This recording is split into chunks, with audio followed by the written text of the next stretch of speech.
The Pinball Network is online. Launching Triple Drain Pinball Podcast. Tom, are you ready? Yes. Wonderful. Travis, you look great. Are you feeling good? You ready? You ready to go? Yep. Feeling pretty good. Thank you. And Josh, welcome. Are you ready for this? Thanks, man. I'm always ready for this shit. All right, here we go. That is not at all the right button. That the was Pinball not. Network is online. Launching. Crap. All right, we got to start over. It's kind of awesome that you guys don't That do is the this. first time. That is the first time that's ever happened. Roll with it. All right, we're rolling with that. You don't do this in post. That's kind of awesome. You guys just do it. Clearly not doing it in post is working well for us. So here we go with this. That's not it either. Nope. Dude, we don't have the actual. Oh my it's God. gone. I'm told you it was all your fucking fault. This is so embarrassing, Josh. I am okay. so Well, sorry. apparently we don't have our theme song. Loser Kid. Oh no, it sure wouldn't. They don't. Somehow you guys are making less progress than I am on Cactus. Oh, do we not have? I don't know what happened to the trip. Whatever. Okay, Fuck it, I'm playing Rush. I think I have it here. And yeah. Oh God.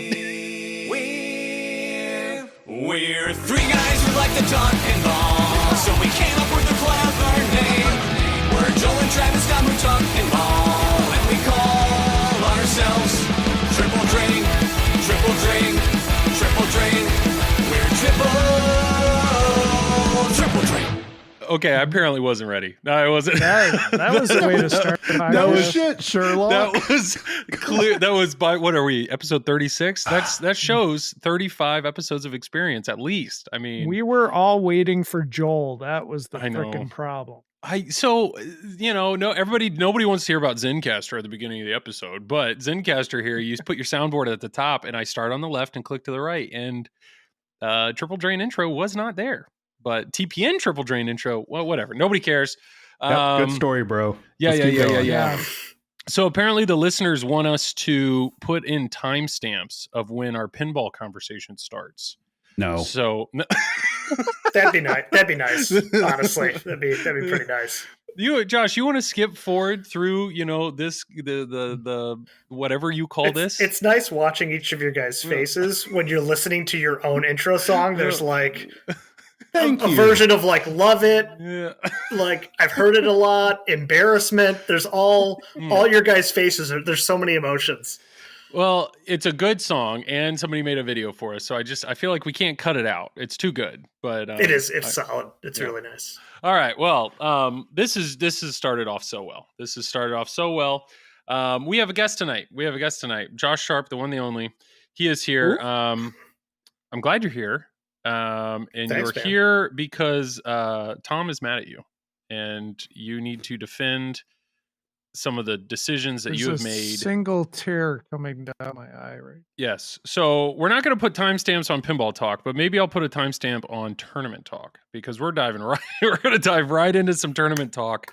And I know some people genuinely don't care, but what I will say is I used to be one of those people. I used to not care, but obviously doing the podcast doing the podcast with these two guys, but is a big part of it. But also I didn't realize actually how important like the tournament scene is. And and what I mean by that is like a lot of the rules in modern code are as good as they are because of the tournament scene. We have amazing players that have stepped into different roles in pinball companies like yourself, Josh, that are bringing experience and they want to make the code as polished and as great as it possibly can be. And obviously you see that with like Tim Sexton, Ray Day, you see that with Keith. I know JJP has their Keith and their Joe Cat, like tournament players that are very good. I probably forgot somebody and I'm sorry. Martin Roberts, he's a tournament player, like people that are really experienced in that and understand we need to account for this in modern code, and we need to make sure that modern code is fun for me, the novice, and also fun for you three, for the tournament players. So yes, tournament talk is important. That's what I'm saying is if you're not, even though you don't play tournaments, I still think it's important to, like, I don't know, respect them. I'm pretty sure the Man, bar. you break three like You're making it sound 13,000. Yeah. You're making it sound more important than I think I even think it is, man. I don't know. I got sucked into it, and I've played in one tournament. But That 89th place, Joel, that got you hooked, didn't it? yeah, it was higher than Monica. Remember? That is true. You That's what I were remember. all over That's that. what I remember. I had one goal. I think she had stopped playing. Like, I think she had stopped. It was a pump and dump, and she had stopped. She discovered had the stopped bar pumping and and her dumping. girlfriends is what happened. She Yeah. was- So, yeah. yeah. Okay, well, what are we talking about? So, Josh, apparently in the world of in the world of tournaments and pinball tournaments, you're kind of a big deal, right? I mean, you're at the top. You are the top of the food chain. Is that right? How would you describe yourself? Yeah, that is I mean, incorrect. I'll let Tom explain it. No, I- I'm not explaining it. He's our I started. overlord. I've been playing competitively since I was 13 years old. So my first event ever was 1993. So I've been in this scene a long time, for 2/3 of my life, more than a long time. Holy moly! And even before that, with the stuff that my dad and Steve Epstein were doing with Papa in the early 80s for league play before they kind of moved on to international level tournaments, it's a side of pinball that I have always been extremely passionate about. And as I've gotten older and more in the scene, like starting the rankings back in 2006 was just a way for me to express my love for the game and something that I felt could add to the entertainment value for, at least back then, trying to indirectly compare players to one another who never got to play against each other. I mean, back then it was like Expo, Papa, see you next Expo. It was kind of the whole tournament calendar, besides local leagues and stuff. But I mean, outside of the few Europeans that would come over for Papa or for Expo, you'd never see any of those people. And that's changed now, 30 years later. But in the 90s and 2000s, there was no real good way of comparing yourself to your peers outside of like the people I played in Chicago or the random people that showed up to the 2 tournaments a year that I went to. Yeah. So you created or founded the IFPA? I did right? not. No. So the IFPA it was an industry association in the 90s. My dad actually helped found it back then. And your dad is Roger Sharpe. He is Roger. Pinball, Yes, the one that shot, guy. that whole guy. Yep, big deal. Yep. The mustache, the dude. In all due respect, I actually respect that kind of the guy, but everybody, Roger Sharpe. Yeah. Okay, sorry. Go ahead. So he, IFPA went defunct when pinball was crashing, 95, 96, as stuff started to peter out. And I started the rankings as its own separate fun spreadsheet while I was out of college, not working in a cube, staring at the same spreadsheet for days on end. Okay. And my dad had reached out to the association that owned the IFPA that was just sitting dormant for a decade. And we negotiated the rights for us to take it over. Nice. So maybe explain it, but what is a Whopper and when did the Whopper enter into the scene? February 2006 was the first Whopper standings that were created. So it's a ranking point. It's a point of currency with respect to the more events you play in, the more Whoppers you earn. And it's World Pinball Player Rankings. Whopper. Got it. Whopper Whoppers for short. Okay. How many do you have, Joel? They're delicious. I got all the Whoppers. I almost won, almost a full Whopper, right? Yeah, suck that, Travis. I think 1.6. Oh, there you go. Crushing it. There we go. So, okay, Whoppers, got it. So, you said 2006, and explain the significance of it, or why is it that Ray Day lays awake at night just dreaming of the Whoppers, all the Whoppers? Because of his ego.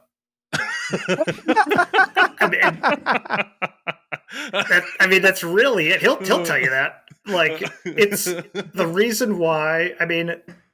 2006, I wanted to find a way to declare that I was better than Jorgen Schmorgen from Sweden, who I'd never met. That guy. So developing a point structure where I can play what I play in and Jorgen Schmorgen can play what he plays in, and that's not a real guy, right? I'm not laughing at a real guy. Okay. Jorgen Holm is a real guy, but I didn't want to like call him out. So we had such a great opportunity just Jorgen to call Joel Schmorgen. Right. He won't be playing in Germany, or else I probably would have now called him Jorgen Schmorgen all weekend.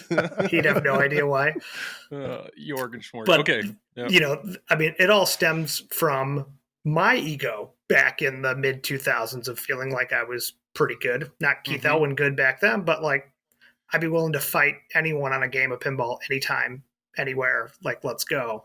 So, you know, it was a vanity project for me and continues to be for me. I mean, there's a really large selfish nature to this whole thing because the number of hours that I've put in, certainly back when it started and without the volunteers that I have now, too many life hours to not be getting something out of this for myself.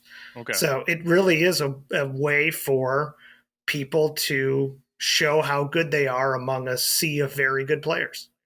So, okay. So I'm going to do something that's probably dumb, but this is so listening to all the podcasts and participating in this, I've never read in There Goes Travis. Oh, there's the first right one. On cue. First of many. So good. First of many. I tried fixing it, I swear. Go ahead, Joel. Right. Okay. So this is what I've learned, or I think I know. So a Whopper is gained at a tournament. So you're playing a tournament, and a Whopper is all about it. Like if I went to my local tournament and I'm the best guy there and I win, that doesn't mean nearly as much as Tom going to District 82 and winning his Tuesday night league, because the competitiveness or the quality of players at a place like District 82 is higher than potentially the quality of players at my local tournament.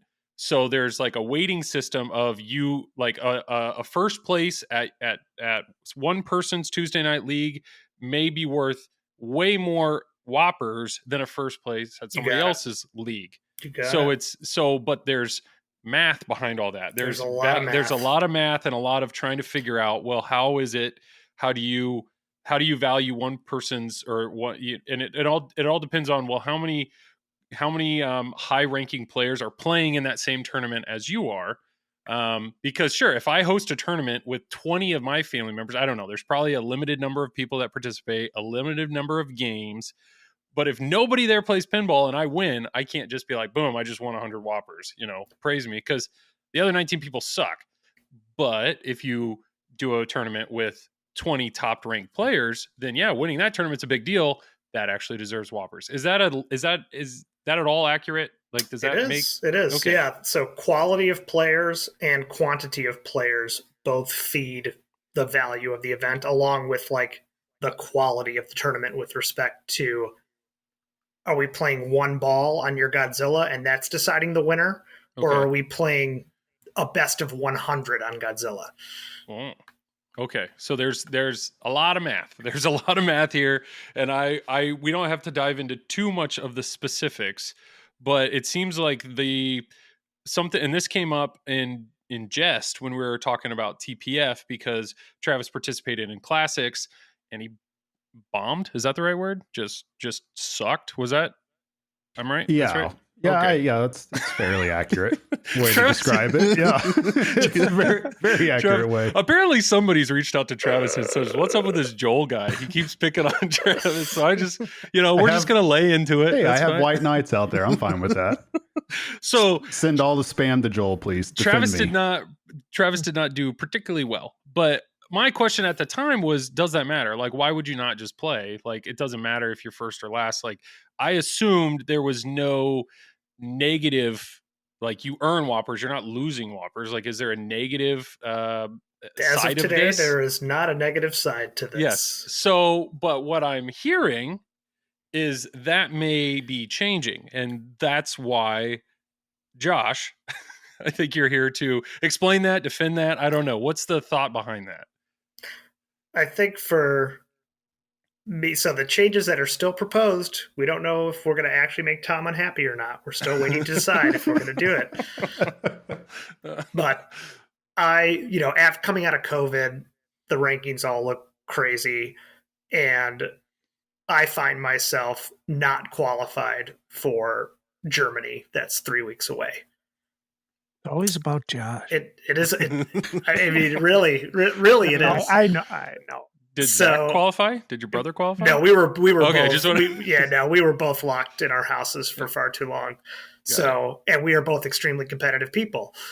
And the idea of flying to Germany and hosting a world championship that I have to sit in a freaking chair and watch 80 other people play in this high level event, like, I'd rather get some cavities filled because that would just kill me.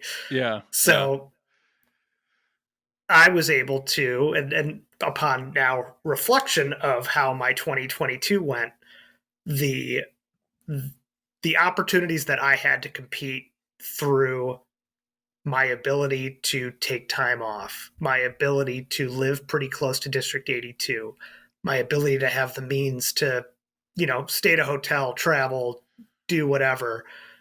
Like, I was able to go from 200th in the world back to the top 25 relatively easily. Okay. And I saw some of my peers, like Adam Becker, who's on our staff, that didn't have the same opportunities that I had, and he will be going to Germany and not playing. And I feel really bad for him. And I know that he tried to scrap together what he could in 2022, but there was just no way when compared to someone like myself who was able to play at an unreasonable level, that there was action that we are looking to take that allows someone like Adam to still be able to compete and prove that he is just as good as I am at playing pinball without needing to take 35 days off away from his family to go compete at an insane level. Okay. So yes, what I've learned, once again, by doing this podcast with these guys, they're traveling all the time. They're traveling all the time. They're traveling all over the U.S. and they're playing in some amazing tournaments. And not only that, they're doing well at it. Not only that, but Travis, when he was in Oklahoma, it looked like there was a pretty good Oklahoma scene. So he was in a pretty competitive league night there. And then Tom he's in tournaments all the time at a very well-known. I'm in the utopia of pinball. Yes. District 82, which has like awesome tournaments rather frequently, and Fox Cities Pinball streams almost every one of them, if not every one of them. And some people may not know this, but District 82 is a whopping 3 hours from Chicago. Like, it's not 240 from me. Yeah, it's pretty good. So all the people in Chicago, you and your brother, you got Raymond Davidson, you got Keith Owen, you got other Stern staff, Tim Sexton, Steve Bowden at American Pinball. You got these people. That's a quick and easy drive up from Chicago to play at these high-end tournaments. So yes, if Tom is in the mecca of pinball, he's in a location where, once again, the Whopper is all valued about how good your competition is.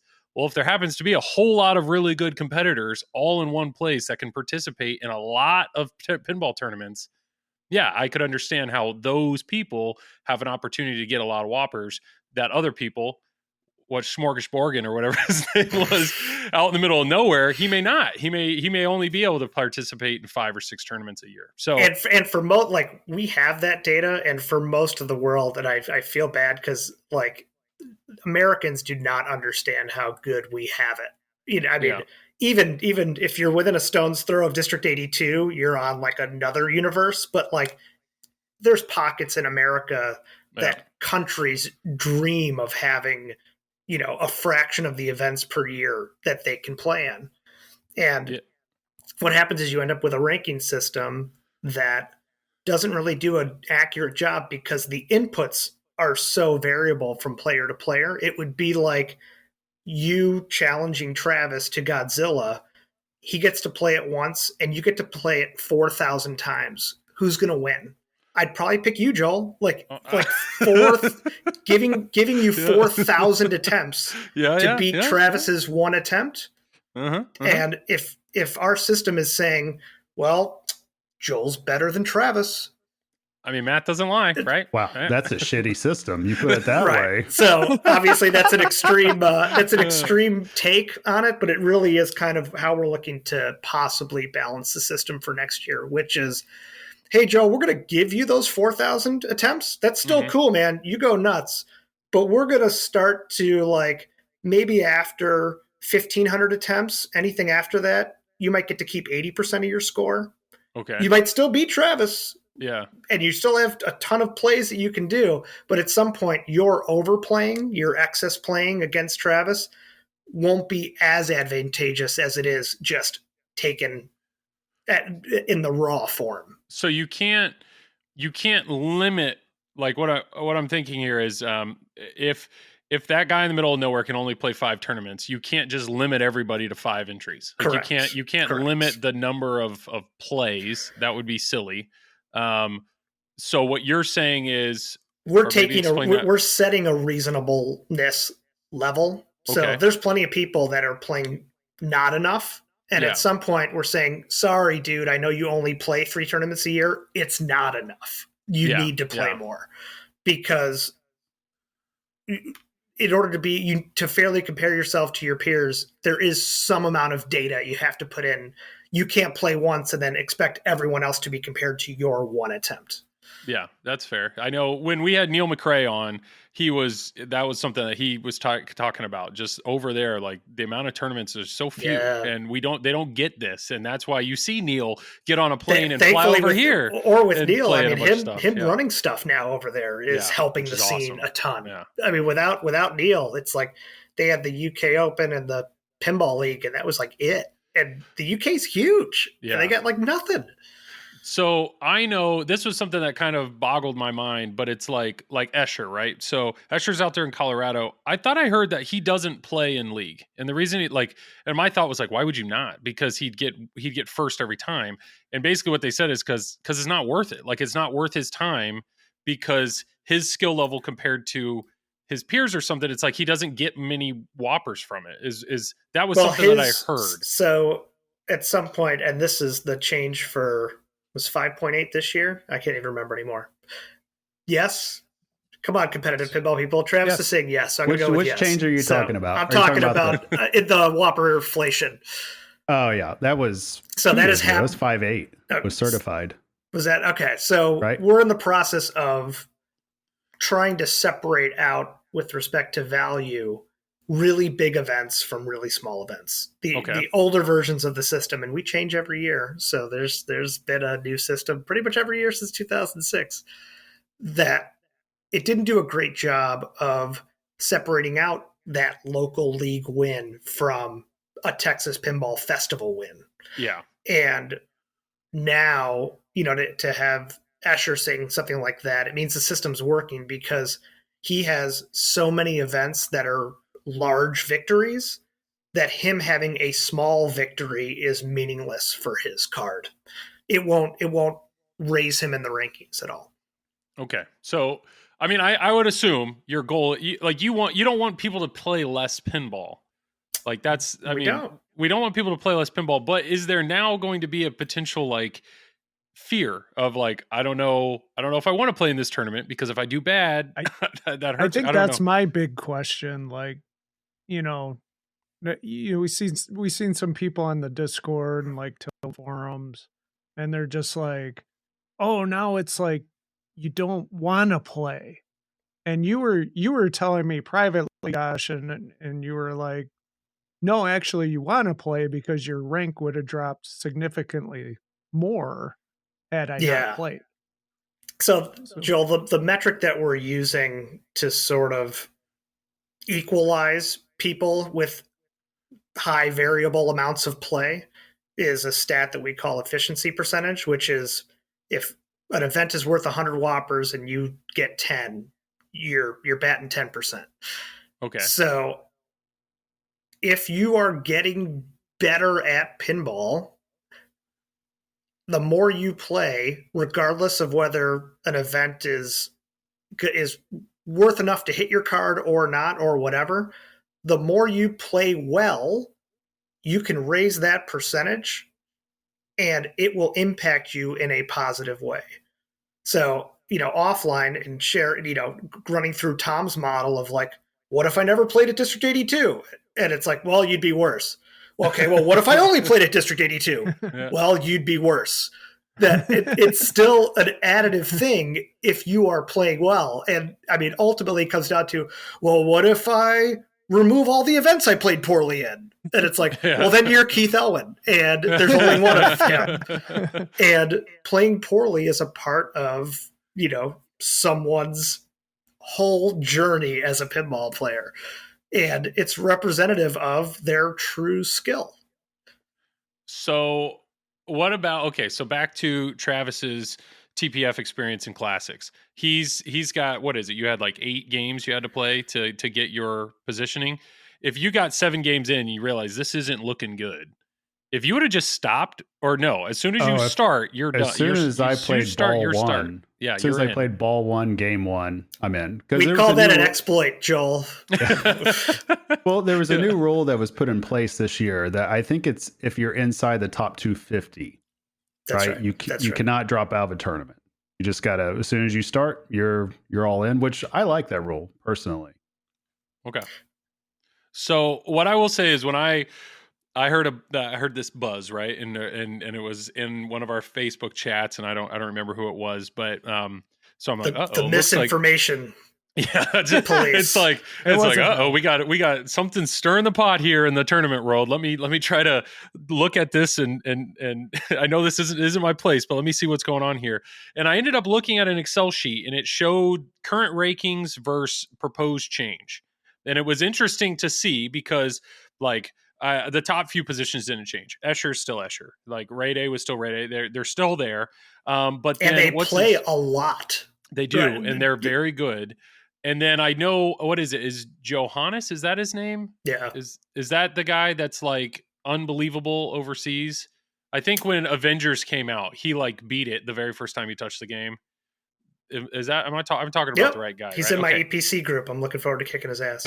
Yeah. So I've heard that he's like really, really, really good, but yet I've never seen him over here. Well, really, really, really good is an understatement. Yeah. Okay. But you hear that, right? That it's like, he's this mythical creature across the land it's overseas like Ivan that just Drago dominates. overseas. Yeah. For pinball. That's the way I think of him. But he doesn't play that, like he doesn't play in all the tournaments over here. So all of a sudden, boom, he's up in the top 10. I'm like, well, I've heard about that guy, but he wasn't there before. He's still, but like, boom in the top 10 from he's like top 25 now. But still, but I'm like, okay, now for this guy to be what you're describing him as is really, really, really good. Like, well, where is he then? Like, okay, so I see some adjustments here. And then I'm looking at names. I saw there was some slight change with Travis. Neil Graf, Tom's son, still there. But unfortunately, I had to scroll down a decent bit. And then I see Tom. And I'm like, oh, Tom, what's going on? And this is why. Because I suck at pinball. No. This is why, but this is like interesting. Okay, so this is actually affecting somebody that I know. So what's the thought here is it all comes down to the efficiency rating. So because Tom plays so much, he has to be not so much. Okay, so explain this to me, please. Because Tom has his top 20 events, and then he has his other 870 events that he's played. Yep. The closer that your top 20 is representative of your overall play, you will not change. And I think the best example that people have told me to use when explaining this is if, Joel, you go to 10 events and you get lucky in one of them. Yeah. And you're like, yeah, I'm okay. I can play. And sometimes, things work out for me. Balls bounce the right way. I played well. I had a good tournament. Sweet. Good job, man. You go to 10 more. You have another good one. You go to 10 more. You have another good one. You go to 200 events. Yeah. You will find your way to having 20 good ones. Good job, man. And the current system goes, 20 good events, Joel. You're fucking great. Congratulations. The system, however, doesn't look at the 180 events that you played as a way to generate those 20 good events, right? Okay. So this new system is doing exactly that. Interesting. We're going to look at your 180, and for a lot of people, 30 of if if someone is truly like not a good player that is lucking their way 1 out of 10, your 180 will not be anywhere near representative of your good 20. So the reality is you're looking at all 200. Fuck you up if that's your situation. So for someone like Raymond though, or Escher, or good people like Travis, Neil, they have 200 events. They have their best 20. Their next 50 are still really good. Their next 50 after that are pretty good. At some point, they're like, 20 of them are bad. Their adjustment isn't as much. What about... I'm headed to Joel division. Dude, there's a lot of fun going on in this division, let me tell you. A lot less stress. But so Travis's TPF... Well, here's one thing, though. So here's one thing I see. Like, I agree with that, but the system's also not seeing who I'm playing. So, like, in a lot of those events, I'm playing Escher and Jason Zoller and Raymond Davidson and Josh Sharpe, Zach Sharpe, Neil Graf, Keith Elwin, So how do you, I guess, rate that? Is that just we don't yet? I mean, that's the and I think as to the person who's maybe playing. Shepard on Tilt Forums today kind of put things into perspective, which is, we do the best we can with the time we have to do it and the data we have available. Sure. The next level of this, if Brian doesn't kill me and this 6.0 doesn't do a good enough job, I think it will do a good enough job to not have to worry about it. But it's really... nobody's efficiency percentage is the same for exactly the reason you mentioned, Tom, right? Like having an efficiency percentage of 20% when you're playing great people is different than 20% when you're playing a bunch of average casual people. And we are not judging that yet. There probably is a way for us to be able to do that, but it is not in the cards yet. So with that lot, and maybe I'm not grasping it, but it's so if Tom got 20 if Tom got 20th place at Indisc, would that 20th place be considered the same as 20th place at, I don't know, so like at a small tournament that's not nearly like... No, the opportunities are higher at Indisc, right? Yes. But he's saying just the level... And he'll earn more Whoppers for 20th at Indisc than he would for 20th somewhere else. And so, I mean, there's a benefit to if Tom plays well at events where I'm there, Ray's there, Escher's there, everybody's there. There's so many more points available in those evenings or weekends than a Tilton Tuesday or whatever. Okay. And then the other thing is, because now negative games come into play, my like what's interesting is listening to these guys when they go to a tournament, as soon as the tournament's over, they're like, well, what did that do to my ranking? So my thought here is, if Travis, once again at TPF, and I'm sorry if I'm just bringing this up over and over again, but because Classics wasn't great for him, but yet the mains, he got 4th place. Is there any way that he would come out of that weekend like a wash? Like, is there any way that would just equal, like, because in my book, I mean, that seems like just a bad 8 games of pinball versus like a really impressive feat of what he did in May. Yeah, I think the main event is worth far more Whoppers. So if you do your blended efficiency for that weekend, if I mean, shit, man, we have computers. Let's see. Doing some math. Something like okay. I don't. Travis, you've been quiet. Is this? What are your thoughts? Do you agree with this, or I'm taking it all in. I went from when I first heard it announced to not agreeing with it, to seeing Josh explain it, to further not agreeing with it, but then seeing him explain it some more, and then being like, okay, I'm starting to understand what he's meaning here. Right. So I'm like, I'm indifferent to it, because I think it's an evolving process.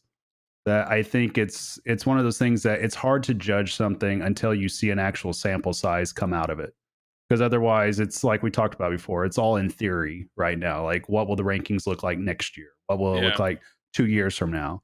And I do hope that something is addressed with, in terms of, I guess, the strength of opponent.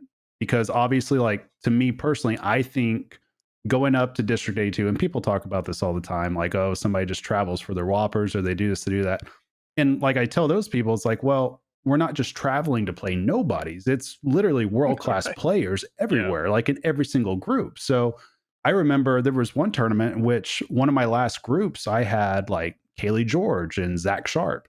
And guess what? I still took like 21st in that tournament. So the competition is just so high level that honestly, I think for people that haven't been there, I can say that if I finish in the top 20 there, like I feel like I did pretty good. And I value that more than even finishing at like a huge event here in the St. Louis area and finishing first. But that's just something obviously that I think it'll have to be judged later on or adjusted later on if we come to that, because my only concern is it's not for the top tier players and it's not for the players that are like ranked 10,000 or switching from 800 to 500, right? Those are just, the rankings are what they are, but it's seeing how the people that are on the cusp of IFPA that are going for that want to qualify for something like that, that's what I'm interested in seeing, how that affects something like that. So I don't know. I'm indifferent to it for all. For those that know ahead of time that they're going to play poorly and can stop themselves, they're going to be great because they'll know when to not play because they know they're going to play bad. And I always think I'm going to win. So my mental state is it's never great. I'm never going to stop because I think I'm going to win everything I play. I think judging it, I think personally, because we've seen people talk about, well, I'm not going to play in this event. I'm not going to play in that event. And I feel the same way, but not because I'm worried about it necessarily hurting my efficiency or anything like that. I've just decided that I only want to play in events that in formats that I think is going to be fun. Like that's one of the main reasons why I set out state this year, because heads up, I just don't have fun with it. But of course, now I'm traveling across the world to potentially play in heads up events. So it is what it is. I think the positive possible consequence here too is if there are enough people that don't want to play in, let's call them high variance events that seem more coin flippy, does that motivate tournament directors to run better events where skill is more fairly judged? And if that happens, that's great. Because there is right now, a trend of getting stuff to be worth as much as it can, as quickly as you can. That's the number one question I get into the IFPA's inbox is, I'm running an event for 3 hours on Tuesday. I want the most Whoppers I can in 3 hours. What do I do, Josh? And my answer to them is always, if there was an answer to that, we'd change it so it was no longer the answer. Yeah. Because that's not what it's supposed to be about. And that's when you get into people that are like, playing on all classics, playing on, tight to like setting games up so hard that it's not fun because they want to overvalue their tournament. And this brings a balance to that, because if you're going to make something that is not fun and seems very luck boxy, there's now a reason for players to not support that behavior from a tournament director. That's a good point. Yeah. I don't know. This is the more, like I said earlier, the more that I learn about tournaments, the more there's just so much to this. There's so much to this. And this is an interesting question. I don't know. Maybe it's an unfair question, but like Travis, when I look at your screen, you got a bunch of trophies behind you. So at the end of the day, like, and maybe, like I said, this may be unfair, but is getting like one big trophy, do you value that more, or do you value your top 20 positioning in Worlds? Like, which one are you more proud of? So honestly, I'm a weird player because I come from Oklahoma, in which there was like at that time when I started, there was no Whopper points there, right? Okay. So basically in Oklahoma, Kansas, Missouri, and some of the players in Texas, the main thing that everybody talked about was, well, you have to go to Stern Pro Circuit events and you have to go to those places to find the points. And that was true because that's where all the best players were. There was no way I was going to get to top 100 playing my weeklies in Oklahoma City. It just was not going to happen. So the way that I look at it is I just like playing pinball because it's fun. I like finding formats that are fun. And I'm probably one of those that when I go to District 82, I honestly don't take every tournament dead serious. Otherwise, you would not see me with a spotted cow at the time or hanging out in the parking lot, right? Yeah. But the main events, I do take serious. The Stern Pro Circuit events, I do take serious. And hopefully my results in that for the past couple of years kind of show They sure that. have, man. But, holy moly. Those numbers were off the charts. But the thing is that may not be the experience for somebody else. Like, I think everybody plays competitive pinball for whatever reason they want to, and that's completely valid, right? So when it comes to my ranking, I just wanted to qualify for IFPA. If I won some tournaments along the way, awesome. If I had fun along the way, even more awesome. And then the next step was as well, I wanted to try to be top 10 because I didn't realize I would get close to it, right? So, it's one of those things, and I've told Tom this, that with the new system in place, I don't think I have a chance at top 10 anytime soon. It would be a massive grind, and I'm okay with that. Like, I'm okay with still going to tournaments and just playing to have fun in certain spots, and then other spots I'll still play to have fun, but I might take it a little bit more serious. You won't find me with a spotted cow waiting to play my next turn or something like that, Yeah. So I mean, people play it for different reasons, and people value, different things. And right now, I will say the most number one thing I value right now currently is my children they're starting to want to play in tournaments. So that's something that I'm trying to foster for them and trying to encourage them to learn rule sets and stuff like that. You have a wife too that's playing? Just Yeah, wanna... and yeah, you man. sold that toy. You're pretty lucky, wife. dude. My wife wants no part of my travels. But that's my motivation. So people are going to have different motivations for why they do what they do. And I personally, I don't get anything out of going to like a weekly tournament and just going hard in the paint the entire time. Like, I don't get anything out of that. But I'm not going to fault somebody if they do get something out of that, because everybody plays for their reasons and they have fun for the reasons that they have fun. And just to clarify, the trophy you are most proud of behind you is the Pinball Degenerates Award, right? For the most degenerate score. That is cool. No. Josh knows this one. Oklahoma. It's careful. I'll send you another corrected one that you can ignore. Well, I don't know. I mean, boom. There's 42 minutes of. Wait, hold on. I have Travis's Texas Tale of the Tape. So Travis left. His camera's out. So Travis's efficiency percentage overall is 36. His Texas main event was 72%. His Texas Classics event was shitty, 3%. His overall, when you mix the two from that weekend, 49%. So he raised his overall. He helped himself. Look at that, Travis. So lesson learned. Do not play Classics tournaments in which you only have 8 plays and you've had 3 beers. Lessons, everybody. Just do all Final Fours and you'll be fine. Yeah, it's super easy. Barely an inconvenience, right? Well, Tom, was there anything else? I mean, any other questions or comments or feelings that you have in regards to this? it was just more, do you think this is going to affect, I guess, how tournament directors are going to run things, and how do you think we're going to see a shift towards maybe people not running events or smaller events? Or I think it really depends on, I mean, every event that gets organized is through the love of volunteer work to get that done, and that tournament director's own motivations, right? Like, I used to run my monthly out here, and thank God for Andy Bagwell. I've been had him run it a couple of times and then slowly just kept moving away. And now he's done it. I think it was right when Evan was being born. So 4 years ago, it was like, oh man, my wife's due. Can you run it this month? And it's like, oh, she's, we have a baby at home. Can you run it like the next 3 months? And now it's 4 years later and he's still doing it. But it's going to be Andy, which is doing well from what I've seen. He's taken it to level. I mean, I was joking with him the other day. Back years and years ago, we would that monthly had 9 people. 4 of them were members of my family, and one of them was my old boss from work who I dragged along. So that was 5 out of the 9. So now he gets 60, 70, 80 players. It's kind of like your Tilton Tuesdays at District 82. Yep. Player counts that blow my mind. That's awesome. It's awesome. And that'll continue because of the reasons why Andy enjoys running it. So I think it all comes down to the person that's willing to put the time in to do it. Yeah.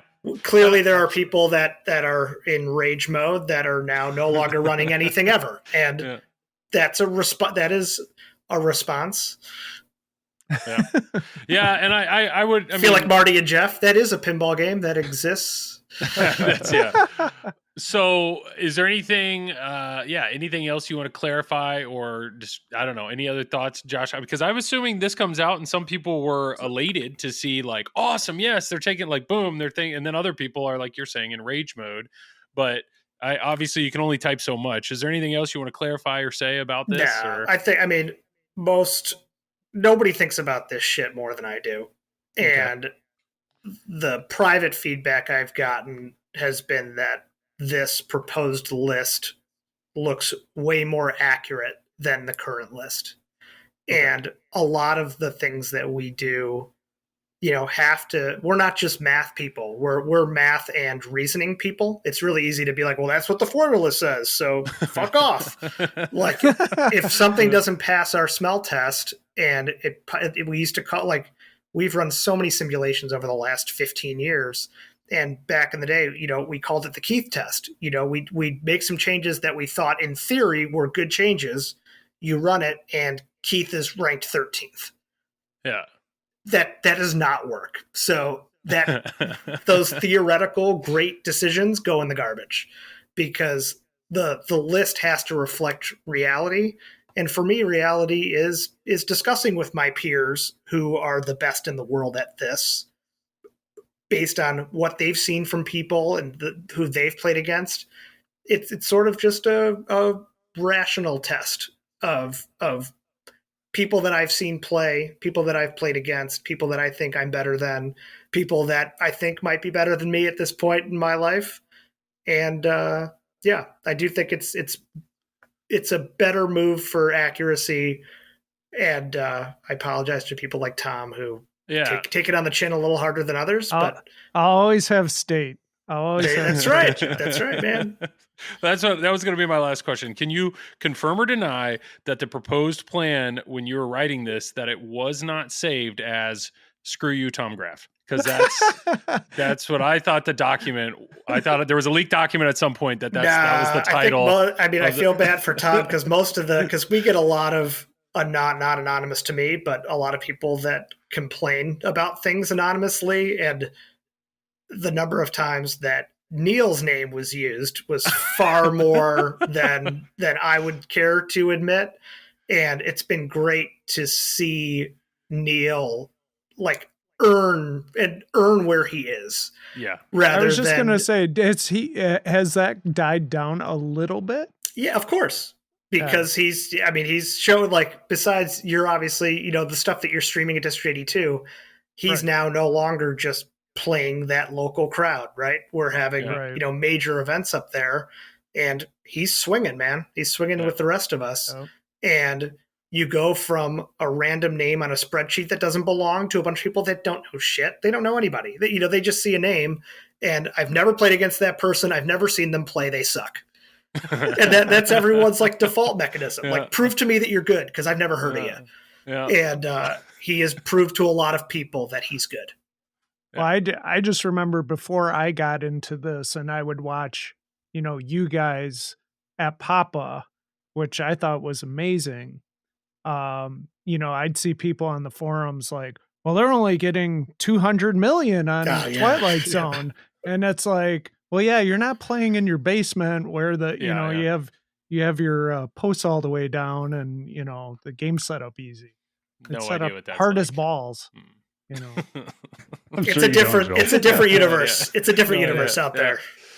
Well, cool. Well, good. I know that was I knew we wanted to talk about this and kind of try to clarify all that. So I feel like I understand it a little bit, and I don't know what I'm talking about at all. So I think that was good. Josh has me kind of seeing it from his point of view now. I don't know what it is. He's good at doing that.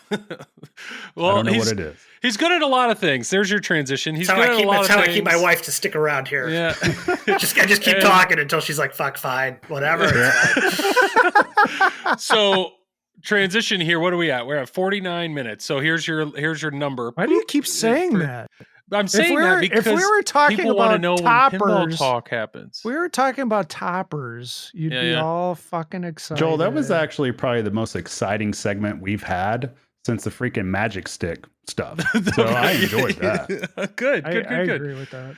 Well, okay. So another thing we all enjoy here, which is sitting right behind Josh. And no, it's not Avengers. I see Avengers behind him. Pulp Fiction. Oh, yeah. Pulp Fiction. Josh, you've been all over. I know you've been on multiple other podcasts about this, and you are lead rules designer, correct? Is that an appropriate term for man. you and your role? How cool for is Pulp that? Fiction?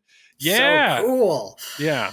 So first, here's a question. You said, and I don't know if you can answer this or not, but you said you have been essentially providing rules or feedback on anything and everything that you can. Apparently, you're emailing people and bothering people with all your rules thoughts for years and years. Since I was a kid. Is there any particular rule in a game that you feel that somebody implemented because of you, like that you're like, yeah, I did. That was my idea. Is there anything like that? Sure. And Zach too. Over the years, I know. Okay. Like my favorite that Zach came up with was Avatar during final battle during the wizard mode. Yeah. I think like me, Zach, and Lyman were talking, and there was some, you build up your switches or whatever, and then the jackpot is lit. And Zach was like, I think it'd be cool. The outlanes say unobtainium, which is like the currency in the Avatar universe that is worth more than anything. And Zach's like, if you can intentionally drain out the outlanes, it ended up like increasing the kill shot for your jackpot when it was ready to be lit. So you had to like sacrifice your ball in play and then hope to hit it quick enough to be able to like re-trigger launching the balls back into play. But like, that was really cool. Interesting. Yeah. Have you done that one before, Joel? Wasn't there I done that one? on No. TNA? on Avatar. TNA, didn't you? Oh yeah, I threw some multi-ball rules at Scott that he thought was pretty cool. I think with the I think it was like the timing of the targets before they reset, so you could go like single, double, triple, but if you didn't do it fast enough, you'd come back up. So is that actually you that came up with that, or at least concepted that out? Yeah, that's like literally my favorite part to that game. Good. Wow. Okay. Joel, Iron Man, do or die time.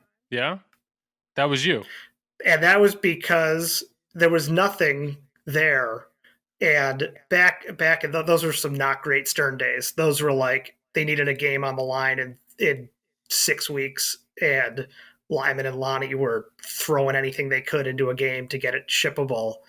And I remember, I think I was hanging out in Lonnie's office, and they had the instruction cards printed, and it said something about like do or die time. And they had plans for do or die multi-ball, which is like the ultimate wizard mode that wasn't in yet. And they knew they had to get it done, but they were like, fuck. Like we can't ship a game with the instruction card has a rule and the instruction cards back then have like 6 things on it.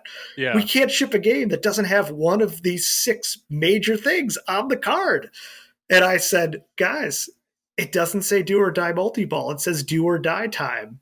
And I came up with this like one shot idea to do everything on one ball, and then it lights this thing for like, it's do or die time, man. Do it or you get nothing.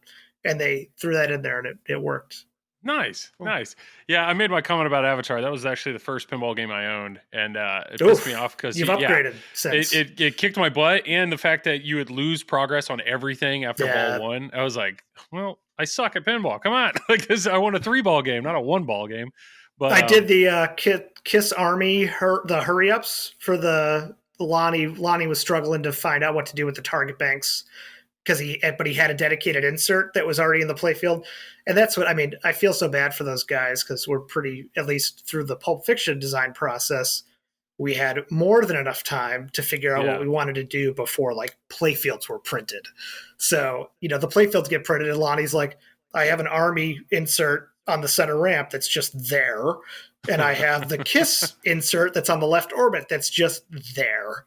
It's like, any ideas? And I wrote him some long email about like, what if you do a hurry up between the two that you can keep building throughout the game, blah, blah, blah. It was like, sounds great. It's it. Let's go.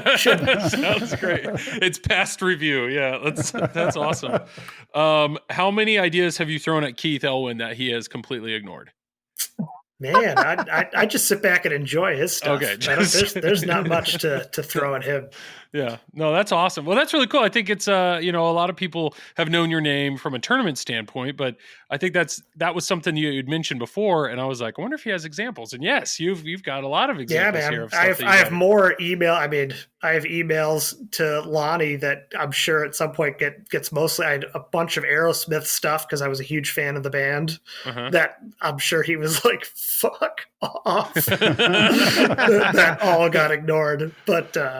Yeah, man, it's my hobby. It's my creative outlet. So, what about this? So, Pulp Fiction. Well, first off, awesome game. I played it at TPF. I had a blast on it. Thanks, man. That's coming from the guy that's not that great at pinball, decent maybe, but still, I really enjoyed the game, and I will give you credit that it is one thing that I find incredibly challenging. The more that I get into these modern games, is it doesn't. Like communicating what you need to do to the player is very challenging. And you have things all the way from a JJP game that has literally 1,000 lights and a 27-inch screen or whatever, all the way to your game, which has 4 alphanumeric displays in just lit inserts. And yet they both need to communicate what to do. And there's challenges there. And I will tell you, I just watching, we couldn't hear the audio. We could not hear the audio, but yet still, through your displays and the colored inserts, the choreography was good enough to kind of carry the player through and kind of show you what to do. So I don't know. I give you credit for that. Is that something that, I mean, it's one thing to establish a rule, but is that something you're getting into as well? Or is that more the coder to have to take that responsibility of colors and choreography and all that? No, I mean, I think at least for the Pulp Fiction team, we all worked together because we're all pinball players at various levels of skill and whatnot. But I mean, Mark and George have done this before, right? Yeah. So I think, and believe me, there's plenty of rules vomit that I sent to them as I was getting involved in this stuff that was way too complicated. And, their question to me of just like, how do you plan on explaining this to the this is the medium we have, and it's like, oh yeah, I have no idea. I would know what to do. So like, isn't that good enough? Well, there aren't custom call outs, right? Like there aren't, what I mean, like nobody's saying like shoot the left, inline drops. There's none. No, there's not. And I think at least from a creative, like I find, and this has nothing to do with like tournament play. This has to do with like World Under Glass pinball experience for me as a person is I don't like breaking the fourth wall that you're playing a pinball machine. So I think if you play Addams Family, it doesn't, like Seance doesn't tell you to shoot the ramp. There's no instructional speech that talks about hitting pinball things. And I think that charm of that Williams era, like, hits me really in a great place. And it's a place that now, having some influence, at least on the stuff that on Pulp Fiction, like I fought pretty hardly for like, I don't need someone to tell me to shoot the left orbit. We're not shooting a left orbit. We're driving a car. Mr. Wolf is driving a car. Yeah. We're not shooting a spinner.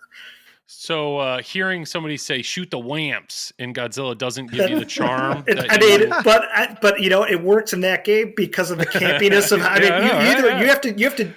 Yeah. It has to work or it has to not work. And I find there are plenty of examples of games where like I don't think it works well at all. It just immediately takes me out. Interesting. Is it like when you hear in Stranger Things, freaking Hopper, he feels like he's half asleep and he's like outlane ball save. It's like I'm guessing that doesn't work. It's like Whirlwind. So when Whirlwind yells at you to head for the cellar, it doesn't go head for the cellar. That's the scoop on the left side of the playfield. Yeah. I've been on a Stranger Things kick lately, and I cannot get over the call outs. Like everything else in the game is fine. Like I like the UV kit and all that, and just the way the game progresses. But yeah, the call outs. I I don't know, like, what did he do with those call outs? Because obviously it's the actor. He read them. That's all he did was just read them, Ball save. Yeah, like, that's okay, bad. yeah. Extra ball. Like, yeah. Well, if you're looking for voice actors, I don't know if you heard, but on our last episode, we all learned that Tom has a soundboard now. So if you need, I heard. If you need some voices, pretty solid. Yeah, he's ready to go. Does it do a Sam Jackson stuff? You know what? I thought about putting some stuff in here, but I didn't have time. Oh man, if Tom, I don't want to hear. I don't. There's so many Samuel L. Jackson lines I would love to hear, Tom, but for the sake of our podcast not getting canceled in some form, you probably shouldn't say it, Tom. I got a question though. So because I didn't watch the Pulp Fiction game reveal on Dead Flip, just because I'm kind of wanting to be able to experience as many, I guess, movie quotes that are in the game. But how many movie quotes are in the game? I think is it like 300, 400? There was 250 by the time we had to like print the flyer, but it's well north of 300 now, and I think today Thiel packaged a bunch of like alternate outlane ball save quotes that are really good, and I sort of those frustrating. It's sort of what I always found that Lyman did really well is very specific game situations, holding back a specific call out for like draining with a wizard mode lid on your last ball, or draining when something that was available that's worth a lot is going away at end of ball. Like having those situations where the game recognizes like you're probably pretty pissed off right now because you were one shot away from X and now it's gone. This drain is way more significant than all your others. Yeah. So we're sprinkling in that stuff now. What about and this is so I realized I thought about this a while ago, but the now that this game has been played at all these different shows, and I know you've had people there and you've probably been able to look at audits and stuff like that. Are there any particular rule changes that you guys are planning? Like, is there anything you're seeing where, it looks like this mode is rarely done, so maybe we should do nothing like that? Or you're pretty happy with what you're seeing? On point. It's on point. Go. I have played a shit ton of Pulp Fiction over the last 4 years. Yeah. So many games. And I feel like I'm pretty good at recognizing, and like my 4-year-old plays it a lot. My other kids play it. Like people of various skill level have played it. Okay. For the design team, I mean, having someone like me play it, someone like Mark, who is like a B level solid player, and someone like George, who's a C level player, like it's important that all three of us have fun while we're experiencing the game. And all three of us are game guys. That's all. We represented the groups that we knew were going to play it, and we played it a lot. Well, and that was something like Lyman played it a lot while we had it in development. And, for him, he was always just like, you got to play it. You got to. And I think Keith talks about it too, that once his game ships, he's like, he doesn't want to play it because he's just been playing it so much that like there is a lot of truth to that. In order to gain the confidence that what you're putting out there is good, you got to eat your cooking. So, I think you've done an exceptional job talking about this game on a lot of other podcasts that I would assume a lot of our listeners have listened to. Is there any particular thing that you haven't talked about or haven't had a chance to talk about? And if not, do you have any particular updates? I know Q3 is still what we're hearing, but I know CGC is not particularly known for like speed. So I think most people have a realistic expectation of like, hopefully by the end of the year. I don't know. Is there anything you haven't talked about yet about Pulp Fiction that you want to? Not really. I mean, we have weekly meetings with CGC, and I'm with you. I wish that they built 1,000 games a day, but they don't. They focus on, sort of that 3-legged stool of good, fast, and cheap. Yep. They focus on good to the point of painfully excruciating great, and they focus on cheap. Yeah. Because they're very bomb conscientious. At Raw Thrills, we can respect that. We're very, fiscally responsible as a company of not wanting to waste dollars in a game. If there's a way to do something like we redesigned our spinner mechs that we think are higher quality and lower cost. So you find ways to solve problems that work better for the product and better for the bill of materials. So it's a painstaking process, but and we've been through this game was supposed to be out, I don't know, probably Texas the year before. Who knows? Certainly, we were trying for Expo of last year, and just not being able to get things where we wanted it. The attention to detail is something I can respect, because at the end of the day, whether someone gets it 2023, 2024, 2025, if they're going to own it for the next 20 years, they will have it for either 18, 19, or 20 years. It's like long term, I'd much rather have a quality product that took an extra year to come out. Yeah, and I respect that. One thing that I think we actually discussed this before it happened, but so Bond 60th came out, and it's single level playfield, and people are like, "What? Single level playfield?" And then shortly thereafter, boom, Pulp Fiction comes out, single level playfield. And now Punny Factory. I know it's kind of weird to put that in the same group, but single level playfield. Joel. Yes, Travis. Stop.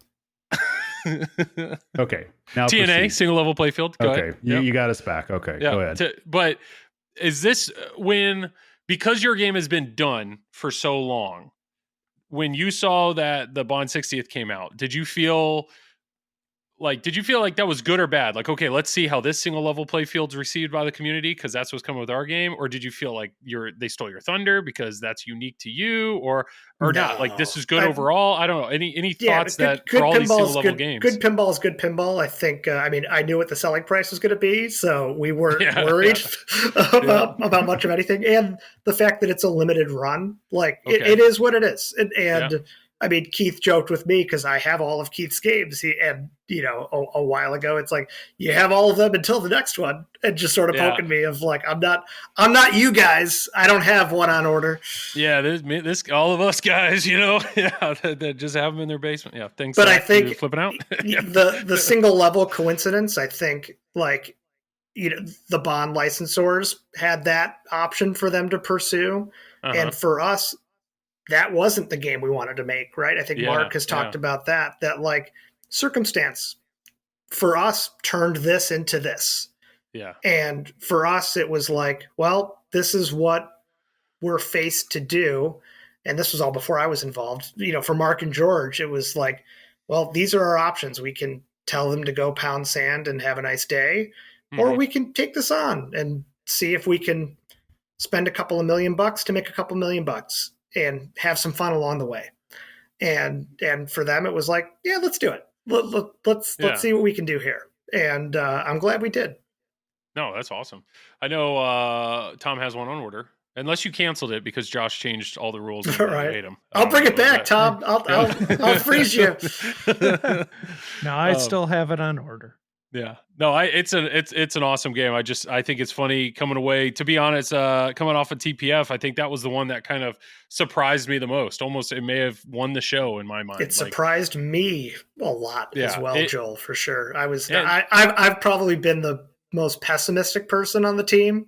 Like, everyone sort of guessed how many we would sell, and I think I had the lowest number by a lot. I was like, if we could do like 50 more than TNA, which I think is a great game, like, I feel like we did a good job, guys. That's cool. And you had mentioned the fact that CGC, their quality, like, to be honest, the lines were constant on those 4 games, and I never once saw the glass off. Like, the games just worked. So really impressive stuff. I don't know. The two of you, I feel like I'm probably asking too many questions. Is there anything you guys want to talk about with Pulp Fiction, or grill Josh pretty on for much. a second? You want me to take the glass off? It hasn't been off in months.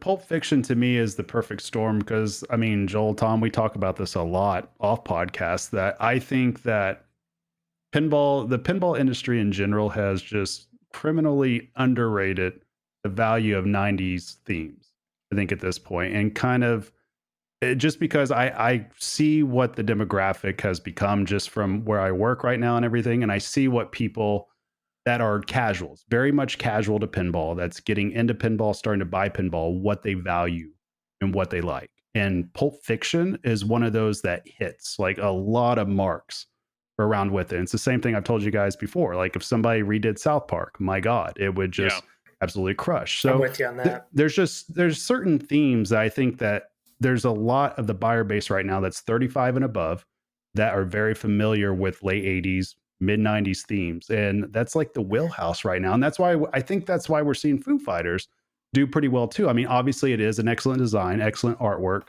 But at the same time, too, it's like, yeah, you look online, you see people saying, oh, another dad rock theme or something like that. But there's certain themes that they just hit right with the current demographic. And I think I would like to see more companies go towards something like Pulp Fiction or towards something that's just kind of off the beaten path a little bit. And I think that to me is exciting about pinball, is seeing stuff like that. And hopefully this starts a trend of that, because I think it'll benefit pinball. And I do love the fact that single level games are coming back, and they obviously have staying power, and Pulp Fiction is a very good example of this. The fact that you can do something that is very much the quote unquote world under glass. And I love the idea that Josh alluded to earlier, that there's call outs in the game that are very much associated with the theme, and it's not making you think, oh, I'm playing a pinball machine. So that to me is more of the experience like I know I want to have as a player. And I love single level games. So seeing a modern single level game with a modern theme that's as close to being modern as possible. But I think that themes like those would do like gangbusters. They really would. And I think Pulp Fiction is just, that should be a lead indicator for a lot of people of what's possible. And at the same time, this is going to sound like I'm just like kissing Josh's ass right now. But the fact is that I really do enjoy playing the games too that have high level players behind the rule sets, because for me personally, the rule sets make sense. And I feel like I'm encouraged to explore the whole entire playfield. And I feel like there's a lot more points in the game that matter. So hopefully a lot of people will kind of see this and kind of realize, okay, this is what the perfect storm in pinball looks like. And maybe we need to kind of aim towards that. That doesn't mean we have to direct copy it, but that gives you the framework that works, that hits with the consumer base. And I think that's the most important takeaway from what Pulp Fiction is doing right now. Just take it in, my Josh. TED Talk. That's it. And that's Travis Scaver See, goes I'm off. out. Yeah. That's all. Good night, Travis. Good night. Thank you. So one thing that I have learned, first off, Travis, that was very well said. That was well said. Nice job. But what I've learned is apparently the pinball demographic is Tom Graf, because he's bought every new, like you've bought every new release from every company in the last year. So it's like they're hitting you apparently from all angles, Tom. And filling a lot of cavities in the Graf household. You are just, well, he's selling games, he's flipping stuff, but it's apparently right now it seems. This is my first CGC made game. Yeah, but you got this. You got Godfather. You got Foo Fighters LE. You bought a Bond I had Pro. to sell games. You did. I mean, it's not, money doesn't grow on trees. I don't have a fucking money tree outside. He has an obsession, Joel. I know he does, but I'm saying like clearly they're doing something right. A lot of these companies are doing something right with picking good, relevant licenses and good, relevant themes. And then on top of that, actually making really good games. There's a lot of good pinball out there. Yeah. It's a pretty good time to be in the hobby. Certainly if you've been around as long as I have and experienced some of the darker years, it's like, don't take this era for granted, because it takes a lot of good people to make a lot of good games. So fantastic transition, because one era that I take for granted, like I've been in the hobby, I don't know, 6 years at this point, and like I am all in on modern games. And let's bring you back to the 90s, Joel. Let's do it. I was all in on modern games, and most people know, but Zach of Flipping Out lets me borrow games to stream. And no way. No way. Yeah. Shocker. Yeah. I don't own this game right there. I don't own that. Yeah. Or this. But Zach let me borrow Cactus Canyon. And I will tell you, when I put it in the back of the car, I was just like, whatever, this will fill the gap for the next month or two. Like I wasn't expecting much, because in my mind, it's a rather simple, basic game. And I have people telling me it's too easy. So I will tell you, and most people know this, they've heard me gush on it for the last, I don't know, however many months. I loved it. I absolutely loved the game, had a blast with the game.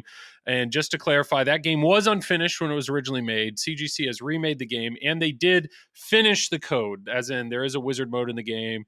There are a few other little things, like they've completed the code technically.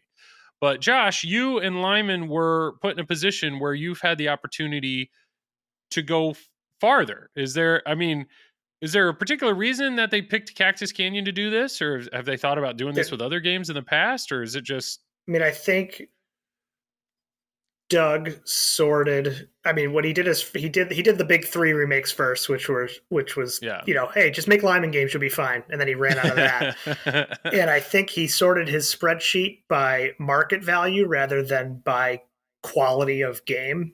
Okay, and quickly realized that, and I told him, I'm like, yeah, Cactus goes for way too much money because it's rare, not because it's good. Mm-hmm. And, an opportunity came along for, even before Lyman and I were involved, the CGC team did a whole lot of due diligence to try to finish the game, because I think everyone quickly realized it was not a shippable product.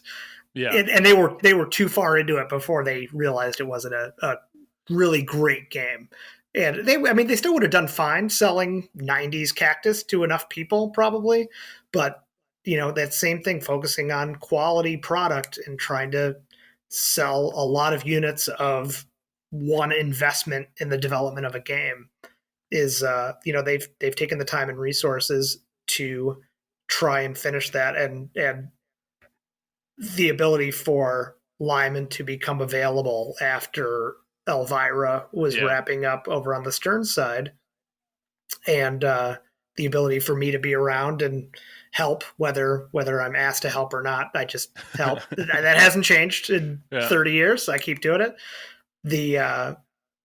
Man. I mean, they took the task of trying to finish the game, and Lyman and I had an even more entertaining task of trying to make the best version of Cactus that could ever be made if you had all the time and resources to do it.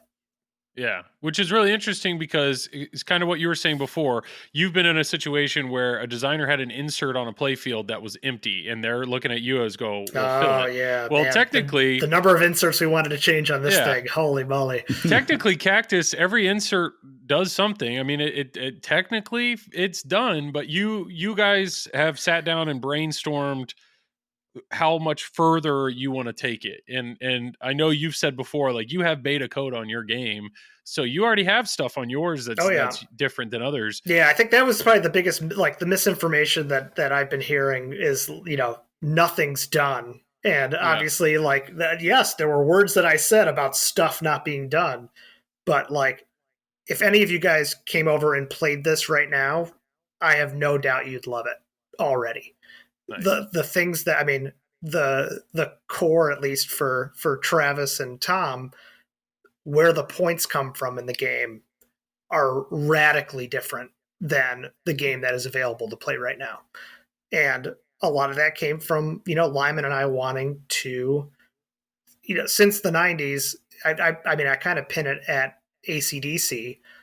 Lyman kind of revolutionized pinball software into risk and reward being the primary focus of playing a ball. And, something as simple as Song Jackpot and AC/DC, where everything you did, there weren't modes in the game the way that if you grew up in the 90s, there was a known understanding of what modes were in pinball. And AC/DC, it's like, well, there's songs. It's like, well, are they modes? Not really. They're shots, and it's it all feeds this one thing. And it's like, when that thing came out, and you're just like, well, you build it as long as you want, man. Go crazy. If you drain, it's gone. But build it as long. And it's like, oh my God, this is awesome. The intensity, as you keep going, the intensity ratchets up. Things get more exciting because the numbers are getting bigger, and the pain of failure increases when things don't go your way. And Cactus had none of that. And the Cactus that exists right now has none of that. My Cactus has all of that. Ooh. Well, that's something that I think people have always said the game's easy. I know they say it's easy from a shallow standpoint, like the modes. You start a mode, it's like 2 shots, you're done with the mode. But I also know it is a very forgiving layout.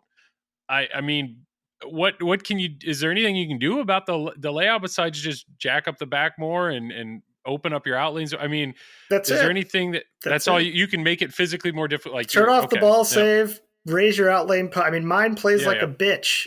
Slings. Sensitive slings. Sensitive slings. If you take those needle nose pliers and get them so they're just like that far apart. Yeah. And if you do that, Joel, that will rock your world. Like, my world is already being rocked, Travis. Okay, I'm telling you. Sensitive slings are the worst out of everything. I would deal with open out lanes. I don't mind like a high pitch, but if you have sensitive slings and you're expecting the ball to not like zing this way, that's like, it's a mind out. Oh, it's zanged. It's zinged and zinged. It does a lot of stuff, doesn't it? What else? So with this code that you are, so first off, you had made up inside post saying, unfortunately, after Lyman's passing, there really hasn't been any progress, but CGC is still.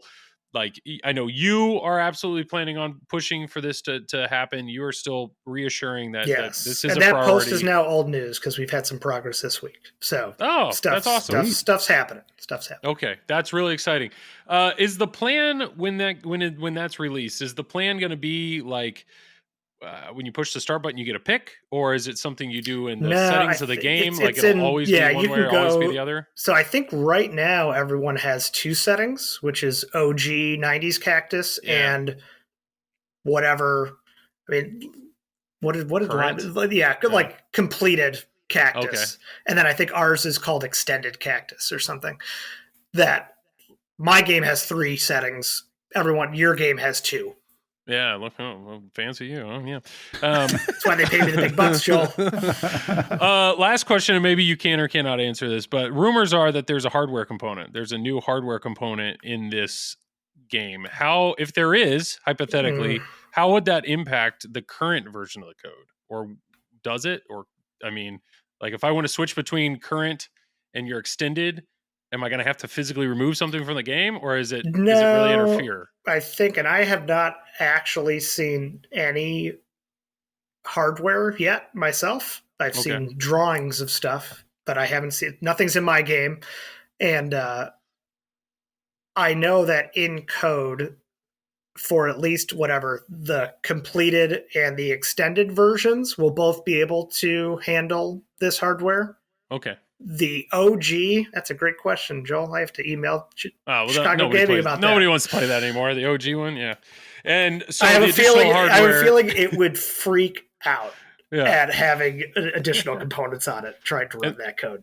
And just to confirm, the additional hardware is a third flipper, right? We're just. I don't know where you put it. Precision flipper. There we go. That's right.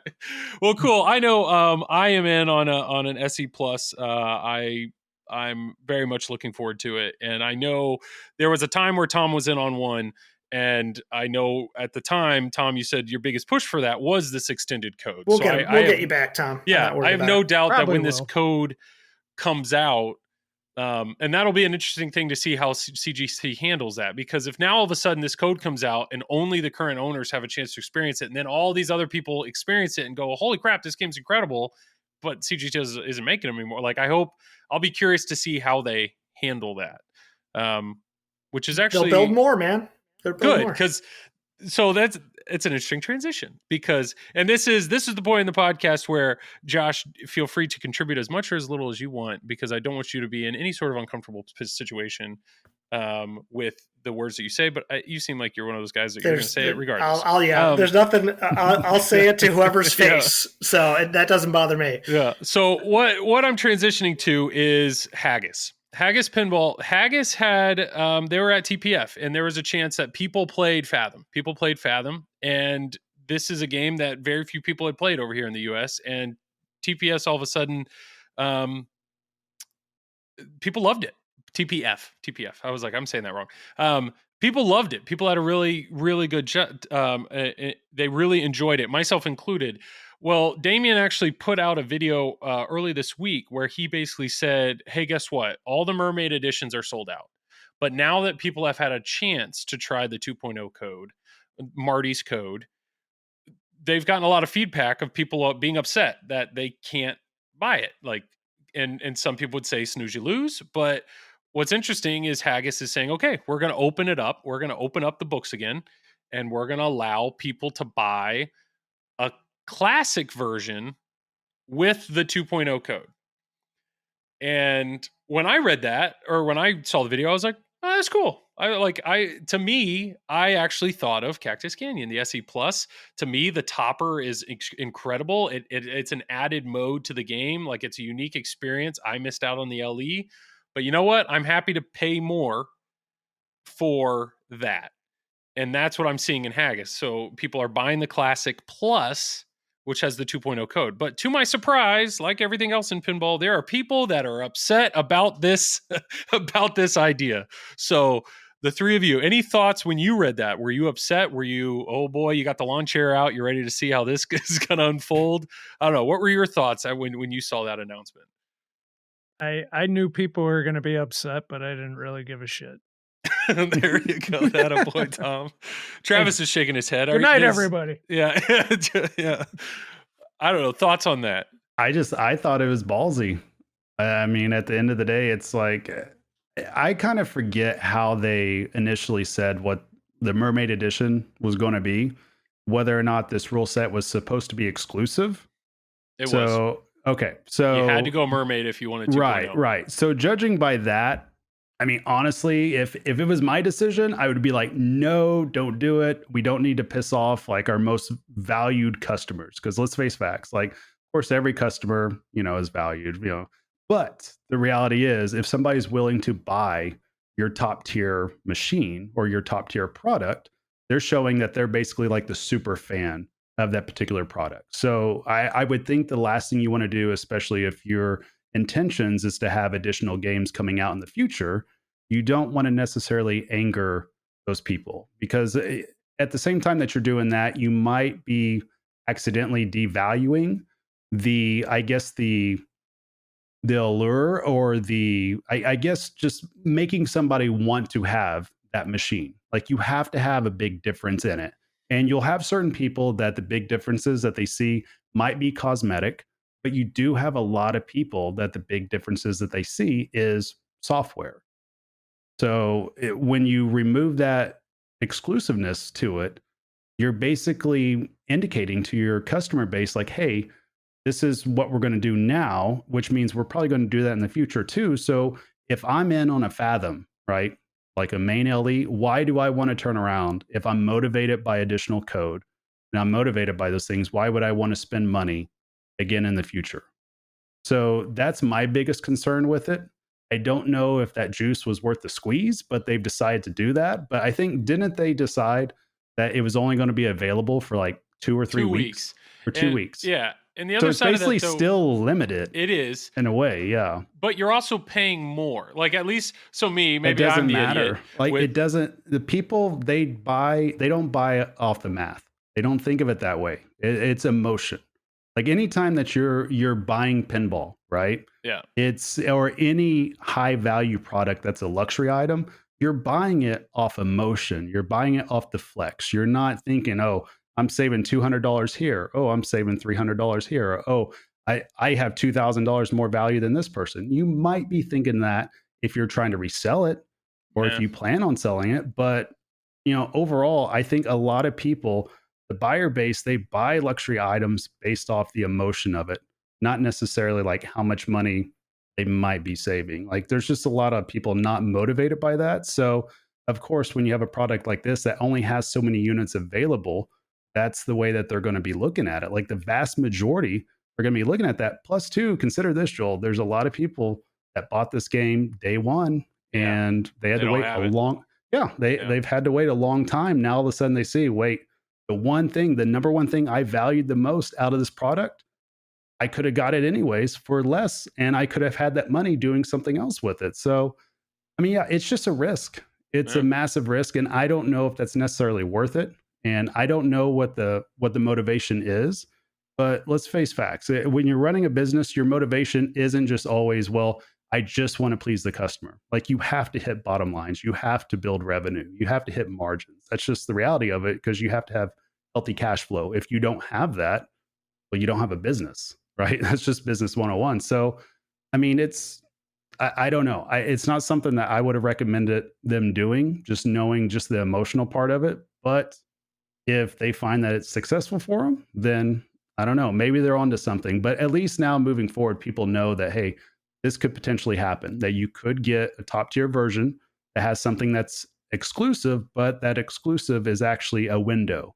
Like, it's not going to be exclusive in perpetuity. It's going to be exclusive up to a certain time frame. And then something's released to everybody else. I think if they show that their rule sets, that they're going to do something like that in the future, that might be how they get some people back. But it's just, it's dangerous. You got to be careful angering your super fans. I mean, and people that buy your top tier product, that is your super fan. Yeah, it's a risk. It's a risk, and you don't know if the risk was worth it until it's later, right? And I think we dealt with that. You know how many people want an SE Plus for Pulp Fiction so they can get the topper? That's like the most popular email that we get, and there was this expectation of like, this is going to happen, right? Because it just happened with Cactus, and I have been a very strong proponent of like, we, at least in discussing with the team before we launched, I mean, I was of the fear of like, we're not going to even sell out of LEs. This thing's going to be a fucking disaster. that was where my headspace was.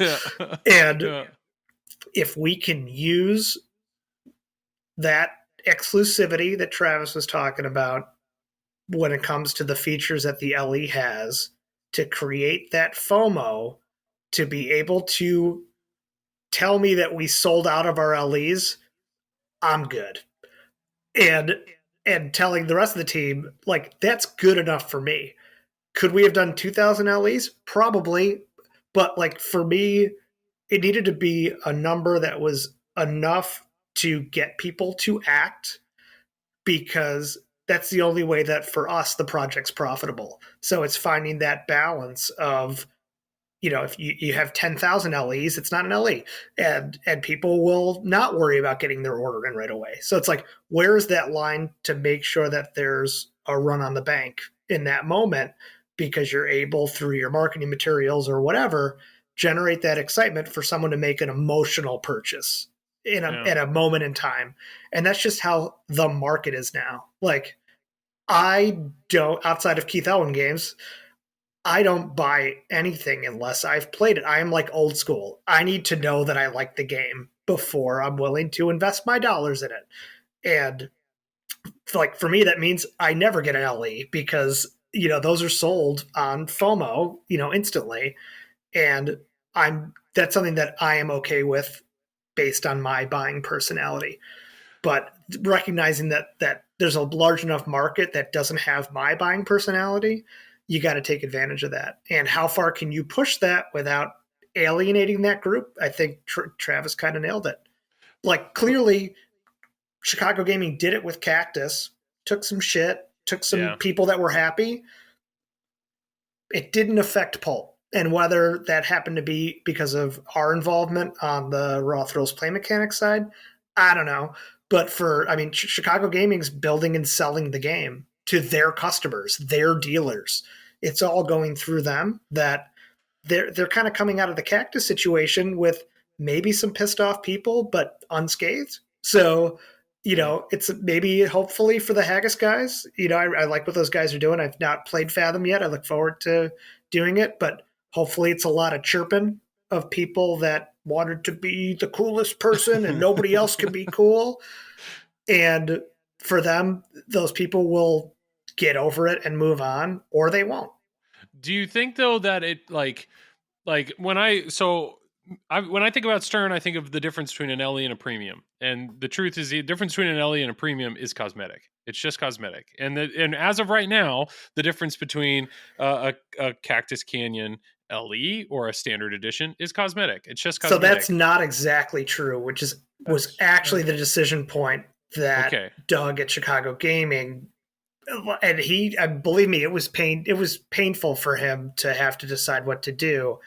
And because of the way that the topper is integrated into gameplay, not the way that like Pulp Fiction, like, hey, the things interact as you do things on the playfield. Like, no, there's a mode in the game that is directly linked to that experience that crossed the line for him in terms of wanting to make sure that that they did have a version that was only cosmetically different. Yeah. That's where he drew the line.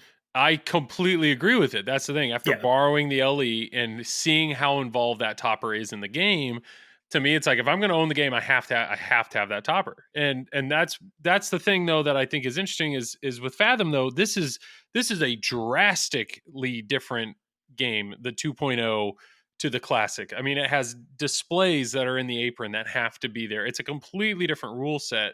So to me, I feel like this is different, though, because it's a completely different game that people missed out on the opportunity to buy.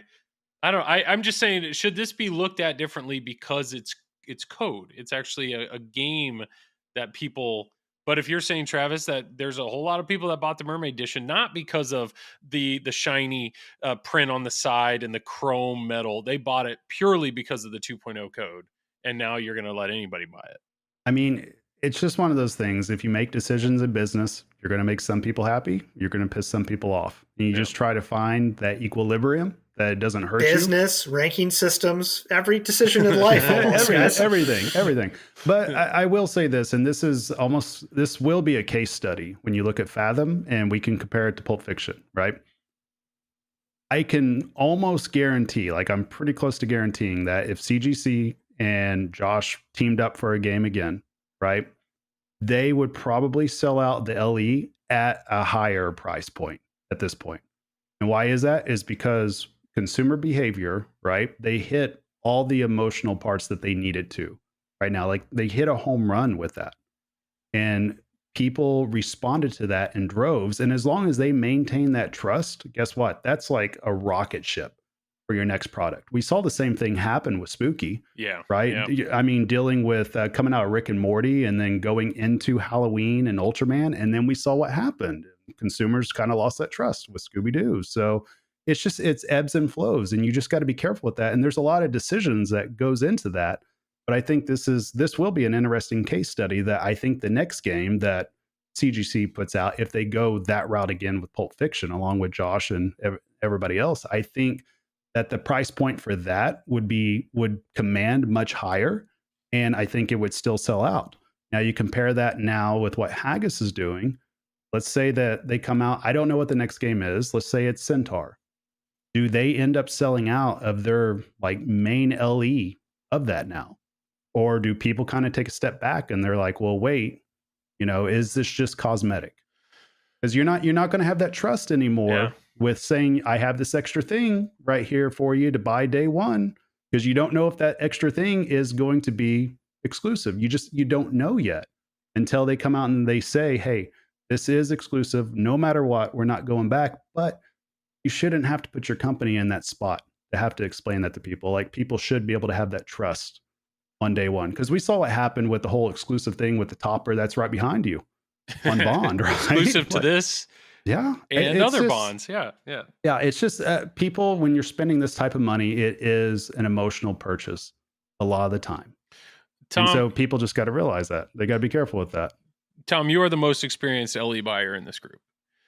Do you feel, I don't know, is the exclusivity part of the LE like really important to you? Or is it just, you just want to have the best version of the game? You don't really care. Like, I don't know. If you were in on a Fathom right now, would this upset you? Yeah, maybe a little bit. Yeah. I mean, if I spent all that money thinking that it was going to be exclusive to the LE, and then now everybody gets it, I guess I would be kind of upset about that. Even though the everyone else getting it is actually paying more money than you paid. So what? It's just the fact that, you thought it was Yeah. I mean, okay. yeah. I mean, that's the whole point of it being limited edition, right? Yeah, good point. Yeah. And I was just looking at their flyer, and it advertises it as that mermaid edition is the only one that has that version. So yeah, I mean, I see why they're doing it. Yeah. But in the same token, it's kind of like, well, we're gonna go back on what we said, and now we're gonna do this. And like Travis was alluding to, well, are they going to do that with the next title they're going to release? Yeah. And then the title after that. It's just. I would have gone all in. I would have gone all in with the, we fired the guy that made the flyer because they messed up. We just caught it now. Yeah. This was always the plan. Always the plan. I mean, that would have been smart, right? Yeah. It'll be interesting if you got to be careful. You got to be very careful, because here's the other thing, guys. And we've talked about this because this is like a mini golden age of pinball we're going back through. There's tons of other options out there. Yeah. And people can very quickly remove their dollars from this company and apply it to this company. So that's why you got to be, and you got to be even more careful if you don't have a great cadence of getting out tons of games. Yeah. I mean, if you're putting out one game every 3 or 4 years, and meanwhile Stern has put out 12 at that time, JJP's put out like another 4 or 5, Spooky's put out several more. You got to be careful with that. Yeah. Well, so fantastic layup here of moving your money from one to another. Clearly everybody's ready to buy a 2.0 kit for their Whirlwind, right? I mean, that's where I'm assuming people are canceling orders right now on whatever they have, and they're prepared to buy the newly announced Pedretti Gaming 2.0 kit for Whirlwind. I watched the video today. I actually had to go into work. I drove into Ohio. I had just a second to watch it, and I don't think I've really been able to digest it yet, because it is insanity. Like that video. Were you on Pinside looking for? I was not. That's the problem. I watched the video and I was like, what just happened? Like, what happened? Like, what, like Rudy, like Funhouse went, okay, Funhouse was Funhouse, but then it went dark, and it's like Rudy's Nightmare Castle. Okay. They're trying something. That's a unique thing. It's just like, what is, I don't know. I mean, you guys have seen it. I hope you guys have seen it, this Pedretti. And don't tell me now, Josh, that you're somehow involved in this, and I don't want to insult you. This is you wrote the rules. Whirlwind was the first game I ever purchased. And I still have it. It's here. So did you put in an order for your 2.0 code? I did not. I look at what those guys are doing, and it actually reminds me a lot of, the discussions that Lyman and I had trying to tackle sort of our version of Cactus 2.0. Uh-huh. Sorry, Travis. Jesus. Yeah, Travis, he's had enough. He's offended. And, for us, for Lyman and I, there's a great thing that comes to mind is all the people, and we had talked to Eric Pripke, who did Cactus Canyon Continued, about like using some of his content, and he allowed, we talked with him, and we had his blessing. We could use all of his content. Nice. And for Lyman and I, there was something about wanting to stay true to the theme of the game, that the inserts, the artwork, the universe that it creates under glass, trying to squeeze more stuff out of the game, but making sure we were always going back to like no matter what new rooms we built onto this house, the foundation of the house was there. And the Whirlwind just struck me as like, whoa, like there's a lot of stuff, and it looks like it's fun, but it wouldn't be a direction that I would go, because there's so much stuff that has nothing to do with the universe, the house that is built. It's like having a house and building another house. It's over there, but it's on the same lot.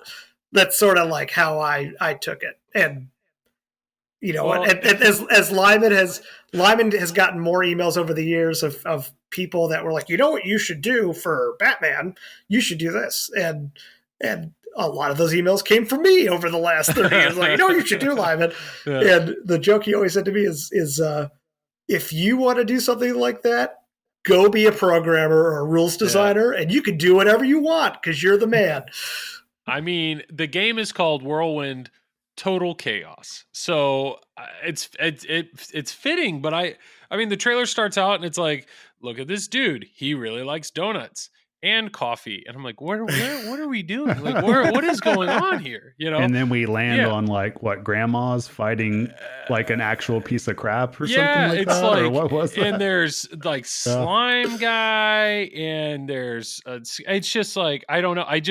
It all happened so fast. I don't really know what I was just like, but my takeaway coming away from it was like, what, like who, so many people have so much love and respect for Whirlwind. And it seems like such a traditional and classic game that people, I mean, Josh, you say you still have yours. This is just like, it's one thing to like bring new life into a game. Like, oh, let's like, but this isn't new life. This is like kill the old game and here's something brand new that happens to be the same. It just seems so drastic to me. I don't know, Tom.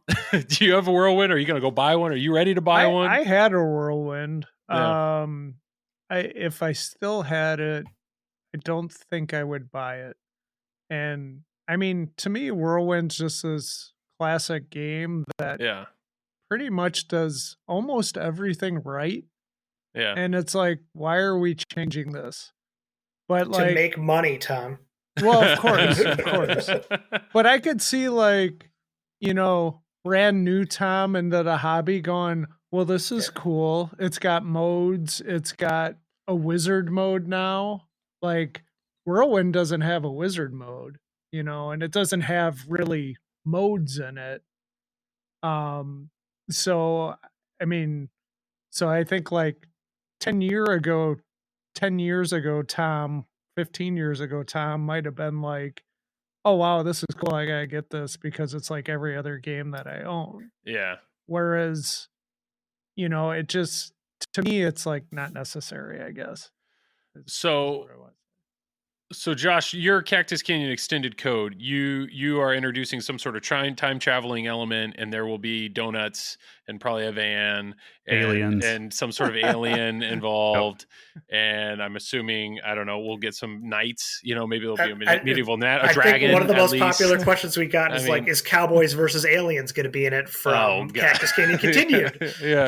And I mean, Lyman and I were both like, no, like show me in this game like where these aliens exist. And it's just like it's a cool mode. I've played it on know Eric's version of the game, and for what that is, it's great. And it's just not a creative thing that we wanted to execute on. But I do think, as Tom mentioned, like it is this current golden age of pinball that, hey, for a couple $1,000 I can just give myself a new experience. It's almost like a P3 light version of like, it's a kit. Well, and if I'm paying $4,000 for a Whirlwind or whatever they cost these days, and for $2,000 I can have a completely different experience, fuck it. Sure. Why not? Like, my game room has $300,000 worth of shit in it anyway. What's $2,000? I just can't justify like the art. The art is the thing though, that it's one thing to have some game mode that you can enable, but it's like, I don't want to change out the translate. I don't want to change out art. I mean, maybe somebody does, but it's like, so we got Nuke Nick, which looks like he's some goo. The Piggies is a mode. The Scary Boy. That's a scarecrow. Run chicken mode, some sort of crab mode, acid plant. I mean, Area 51, we gotta go aliens. We got some sort of the donut Donald. I don't know. It seems so absurd. And I will say my other takeaway is one game that I absolutely do truly love from that era is Taxi. And I told myself when they first started making these remakes, I was like, if they actually did a remake of Taxi, that like I'm already tempted to buy one. But if you're telling me now I have a chance to take a Taxi and make it like with deeper code or more modern, like that sounds pretty cool. But now seeing that direction, I'm always worried, like what in the world, what are they going to do to Taxi? Are you going to be picking up, I don't know, you're going to go to Mars and pick up a Martian and then dig down and pick up some mole person. I don't know. I mean, it's just, I don't know. I feel like you're describing GTF now. You're starting to lean towards that direction. That you're going to go save the cows to save the ice cream. What I don't know, but I do think it's funny is Hottie. He's Frisco Pinball. He's on a bunch of the TPN chats and whatnot. But Whirlwind's his favorite game. All in, isn't Whirlwind's his favorite game, and his view is like, more Whirlwind. Why would this be a bad? Like he's all in. So hey, when you're releasing a kit, you don't have to please everybody. You just got to please a few hundred people. And it comes with the original game on it anyway, right? So it's like, if you don't like it, play the old game still. It's fine. Well, the displays are totally. So I'm curious. Like, I want to. It would probably benefit them to show what the what the new code looks like, or sorry, what the original like game. It just emulates the alphanumeric display. Alphanumeric, okay. Yeah. I don't know. That was it for current news. So, that just took me by complete surprise. Joel, it sounds like you're shitting all over the game. My initial impression was what the heck is like this? It was too much. It was total chaos. I just feel like it just seems so out there. Does Zach sell this kit? Does Zach sell this kit? You gonna be out of a gig here soon? I don't think he does. But I know like Zach has a super nice condition Whirlwind in his pin barn. So I don't, for these people that are all in all world, like Hottie, if Hottie owns a Whirlwind, he's getting it. But for other people, it doesn't matter if you love the game. That just seems so, I don't know. Maybe if you disagree with us, write in, email us at tripledrain@gmail.com or Facebook us or whatever. But I don't know how to, I just don't know how to take that. It seems so crazy, just crazy. But I mean, Josh, you're the only one here that owns one, and you're saying you're not. Nah, I'm good. But I can respect the effort. The effort.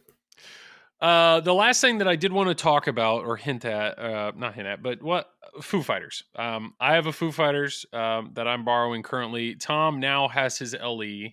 Travis has put a lot of time on one. Josh, have you played Foo? Have you put time on a Foo Fighters? I played it a very long time ago before it had stuff in it, and I played a game on a show floor. I have not had a chance to dig into it yet, and I live in fear of my first like real game on it being at some tournament that I have no idea what to do. It's gonna be in Germany.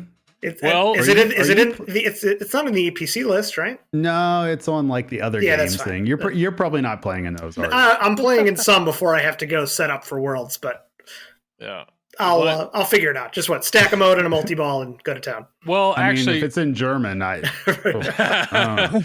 one thing that I will say, because I want Tom to go into, I want him to go hard in the paint on his thoughts on Foo. But I actually streamed it last night with my brother on the Flippin' Out YouTube channel, and Ray was actually on stream with me. So I had Ray on with video and was able to ask him a bunch of questions. And I was blown away. This is the third time I've had Ray essentially do this with me. Watch me play and answer questions. He did it with Rush. He did it with Led Zeppelin. But this game, the amount of scoring potential that he's put in this game with multipliers and different things that you can attack and bot frenzy. Do you want to focus on that? Do you want to focus on the sonic radio mode? Do you want to focus on these modes or maxing out your van? I'm super impressed. I'm super impressed by the code in this game, and even though I'm not a points guy, I'm having a blast. I'm having a blast playing this game, and this is on the Pro, so I don't have the expression lighting that Tom has. I don't have the upper play field. I'm just really enjoying the heck out of this game. So Tom, you have your LE, and I think you posted, it was either on Fox Cities or on Triple Drain. You posted on Facebook's. You said I think you said this game has the most flow of any game. What it was a bold statement. I said it could have the best flow of any game. I do think that. I mean, it's got some awesome, like, I think of like Andre Massenkoff. He just kind of goes to town, and that's how I feel on that game. Like, all the shots are accessible. There's not there's a little bit of stop and go, but it's like hit this ramp, hit that spinner, go to the side. It just the ball seems to be constantly moving. Yeah. And I mean, for Jack Danger's, like, I guess technically like second design. Yeah. It's really good. I mean, I think the word that I use, and I like Zach and I, my brother to Zach, not flipping out Zach. Like it's you hear the word thrown around over the years of like designs being uninspired, and like the one word that I would say for Foo Fighters is that it's extremely inspired, and fresh, and it's cool. It's a very inspiring thing to look at of that world that's created that like is super unique and fresh. In a world where 10 years ago there was a lot of like, oh, it's a Steve Ritchie game, oh, it's like you sort of get used to, and even like Pulp, it's like it's a Mark Ritchie game, it's pretty symmetrical, it is what it is. It's certainly it's not super inspired the way that Foo Fighters is. It does its job for what it has to do, but Foo is just I'm blown away at what Mr. Danger was able to do. Yeah. And I particularly, I've said this before, I particularly don't like mini playfields, but this game, like, it does not kill the flow on it. I like it. I can't say like a negative word about it. I think it's that good. That's awesome. And you've got something that nobody else has, which is the Expression Light kit, and that's something. Well, I know how big of an impact that made when I had a Led Zeppelin Pro, putting that in the game, and the fact that you have that in your Rush. They're selling that now. I don't know how many have got out, if any, for the premium owners. They're right there in my Led Zeppelin too. Yeah, but now the fact that you have it in Foo Fighters, I mean, I can only imagine that taking it to the next level. So. The hype on Foo Fighters, in my opinion, it's real, and that's real. What I'm hearing is it's real from all play levels. I know Travis has really enjoyed it. Tom obviously has it, and he just said he can't say a negative word about it. And here I am at the other end of the play spectrum. I'm having a blast on it. I'm having an absolute blast on it. And I'm not necessarily a Foo Fighters fan of it's not bad music, but it's not my choice of music. But yet I'm still really enjoying the game. As the code fleshes out, are you like Travis? I know you're all about those points. Are you seeing different strategies now that really get you excited, or just real quick, Travis? Neil found a bug in it today, and it's like a huge bug that I'll tell you later. I can't say what it is because people would just exploit the shit out of it. But when Ray texts us, let's not tell him what it is either. No, he told Ray right away because it's big.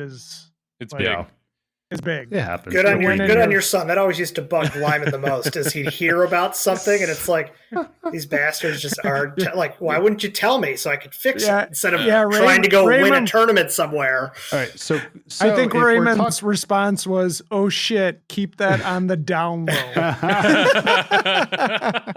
So we'll just throw it on the podcast. That's fine. If we are talking about bugs, though, I'll just put it out there.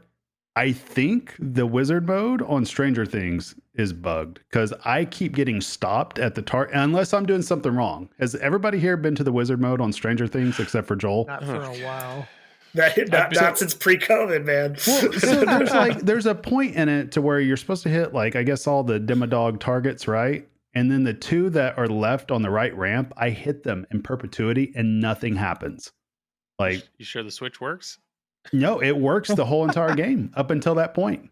And I've done this 3 times now, and I'm just like, I don't know what to do. It's really weird because in the past, I've gotten through that and gotten to the end because obviously, from what everybody knows, you beat that wizard mode. There's a secret wizard behind it. But now it's just like bricked. I don't know if anybody realizes that. So just in case, Stern, please check that out. But what was your question earlier, Joel? You think Lonnie made that game, right? You think Lonnie listens to this? No, probably not. No. Josh emails all of them. Just tell Josh, get on this. Fix it, please. Next suggestion: have these 2 targets work. That's deleted. Yeah. Okay. Sorry. What were you saying? Foo Fighter. Yeah, it's really good. Like how to get points out of it, or what are you talking about? That's what I was saying. As it looks like Ray is continuing to put in more stuff, and just to clarify, we all know that huge bug is clearly Ray's fault. I mean, it's not Tanyo. Like Tanyo doesn't make mistakes, but Ray probably left out a semicolon, right? I mean, that's just. But anyway, so with the stuff that he's continuing to put in this game, are you? I just think some of these really cool games that you can just attack them so many different ways, not only from an enjoyability standpoint, but from also from a tournament standpoint. So you're not locked out of anything.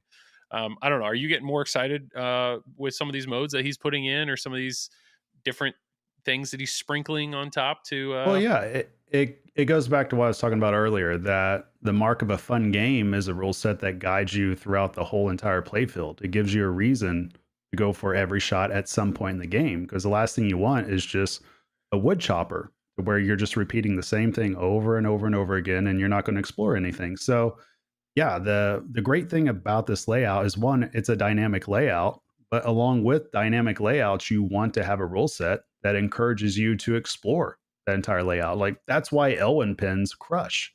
And so it's kind of like, when I look at Foo Fighters, I think of it this way, that Stern Pinball is very much in the Elwyn era, in which he has multiple games that are put out, right? And the entire pinball industry, they might be inspired by something that he's doing with his layouts, with his rule sets, or what have you. It's the same way Lyman inspired a lot of people with how they do their rule sets based off him breaking new ground with stuff. So that's kind of the way that I view Foo Fighters, that it's going more towards that direction, which is a great thing. Like, we need more dynamic layouts like that, and we need more rule sets that encourages you to basically explore the entire game and not just be like, I'm just going to hit the left ramp 1,000 times and that's it, or I'm just going to zero in on Area 51 multi-ball like all day long and nothing else. I mean, from a tournament standpoint, some games you have to do that, but if you're at home, like, you don't necessarily want to do that. And then that's when you get stuck in this,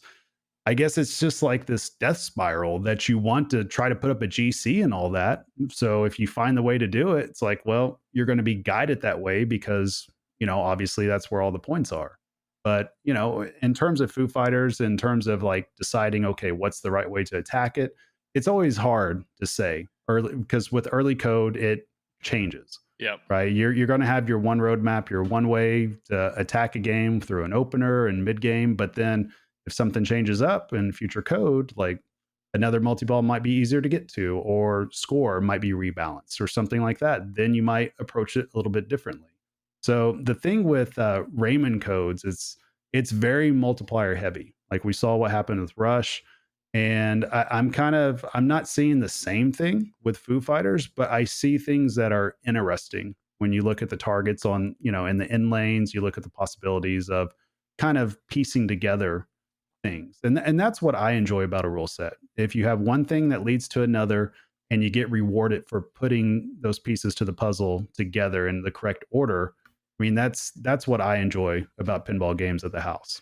So hopefully they keep doing that. I assume they will. I have no reason to think otherwise that they wouldn't. But I think that's the fun games to play. And I think those are the ones that are long lasting for a lot of people, because even if you're a casual and you don't realize that's happening, you're still going to enjoy the journey either way. If it's guiding you to hit this shot because it's on this side, you're not going to care what the score is, but you're still going to, go for that shot. Whereas if you're a tournament player, you might think, well, maybe I might hit this unlit shot here because I'm going to go through an in lane that gives me an X.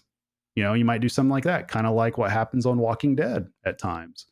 So there's definitely different ways to approach it. I think there's a way to do a rule set that allows that, to where you just kind of maybe expand what a player does a little bit more according to their skill level. But overall, I think it's going to sell a lot of units for a long time. And I think if Jack can keep putting out games like that, if the artwork keeps being what it's being, if the Stern coders like keep doing what they're doing, they're going to keep exploding the popularity of pinball. There's no doubt, because it's big. And the Pro is cheaper than a Punny Factory. It's still huge value. And if Right. Josh keeps That's suggesting, all the rules to him, then things are going to keep working out really well. No, that was one thing that Ray was talking about a lot on my stream last night. I didn't realize it, but the right orbit, the way it figure eights back and then fills up the Rockometer, that's how you can get your 2 and 3 times play. Like, I had no idea. Yeah, I don't care about. I did, but I don't care. Like short plunge too, Joel. I You'll know. have a lot of fun doing that. I learned that too. But it's like it's just different though when you're playing and you have somebody watching you that knows that stuff. Because Ray's like, hey, you got this going right now, so go ahead and try to hit this shot now. And he gets all excited because it's like, oh, that was big points. It's like I am just every game needs to ship with a Ray in the box. It does, yeah. More Coach Ray, sign me up. But no, it's a really enjoyable game. I'm really enjoying it a lot. So if there are people that have a Foo Fighters on order and you don't have it yet, be patient. It's going to be great. You're really going to enjoy it a lot.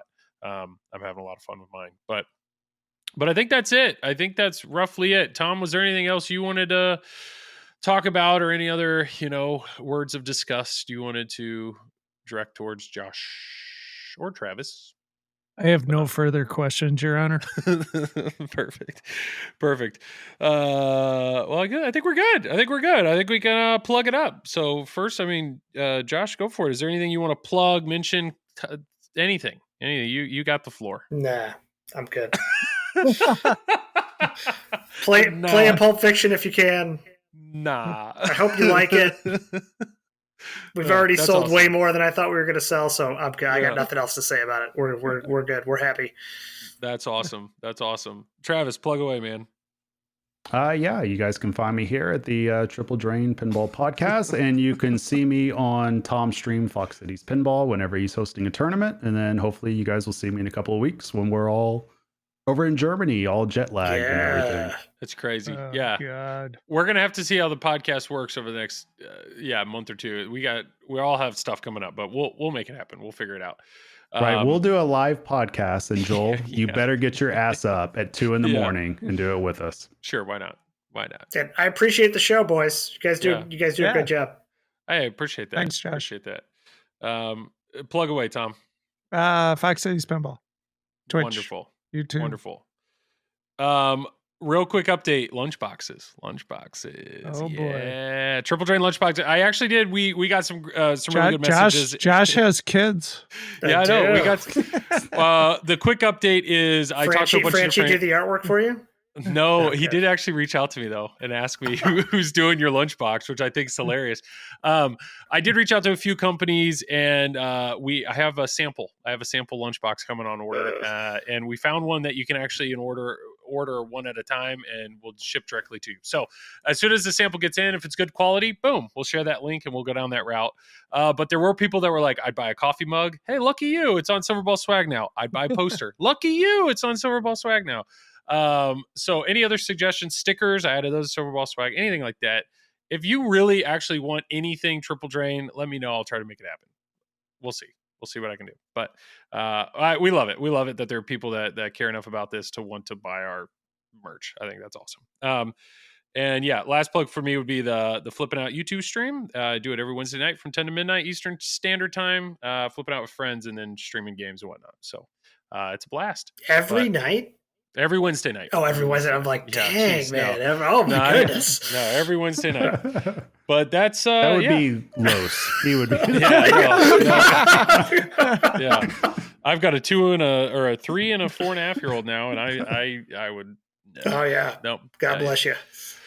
All right. Well, like always, Tom, you get the last words.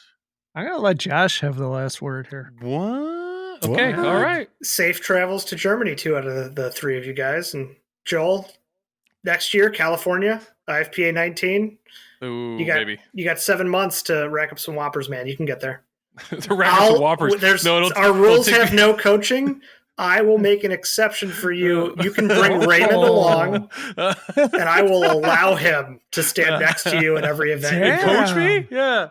It'll take me 7 months of permission from my wife to justify a trip out to California. All of the brownie points I've earned in our 21 years together are about to be spent here in 3 weeks.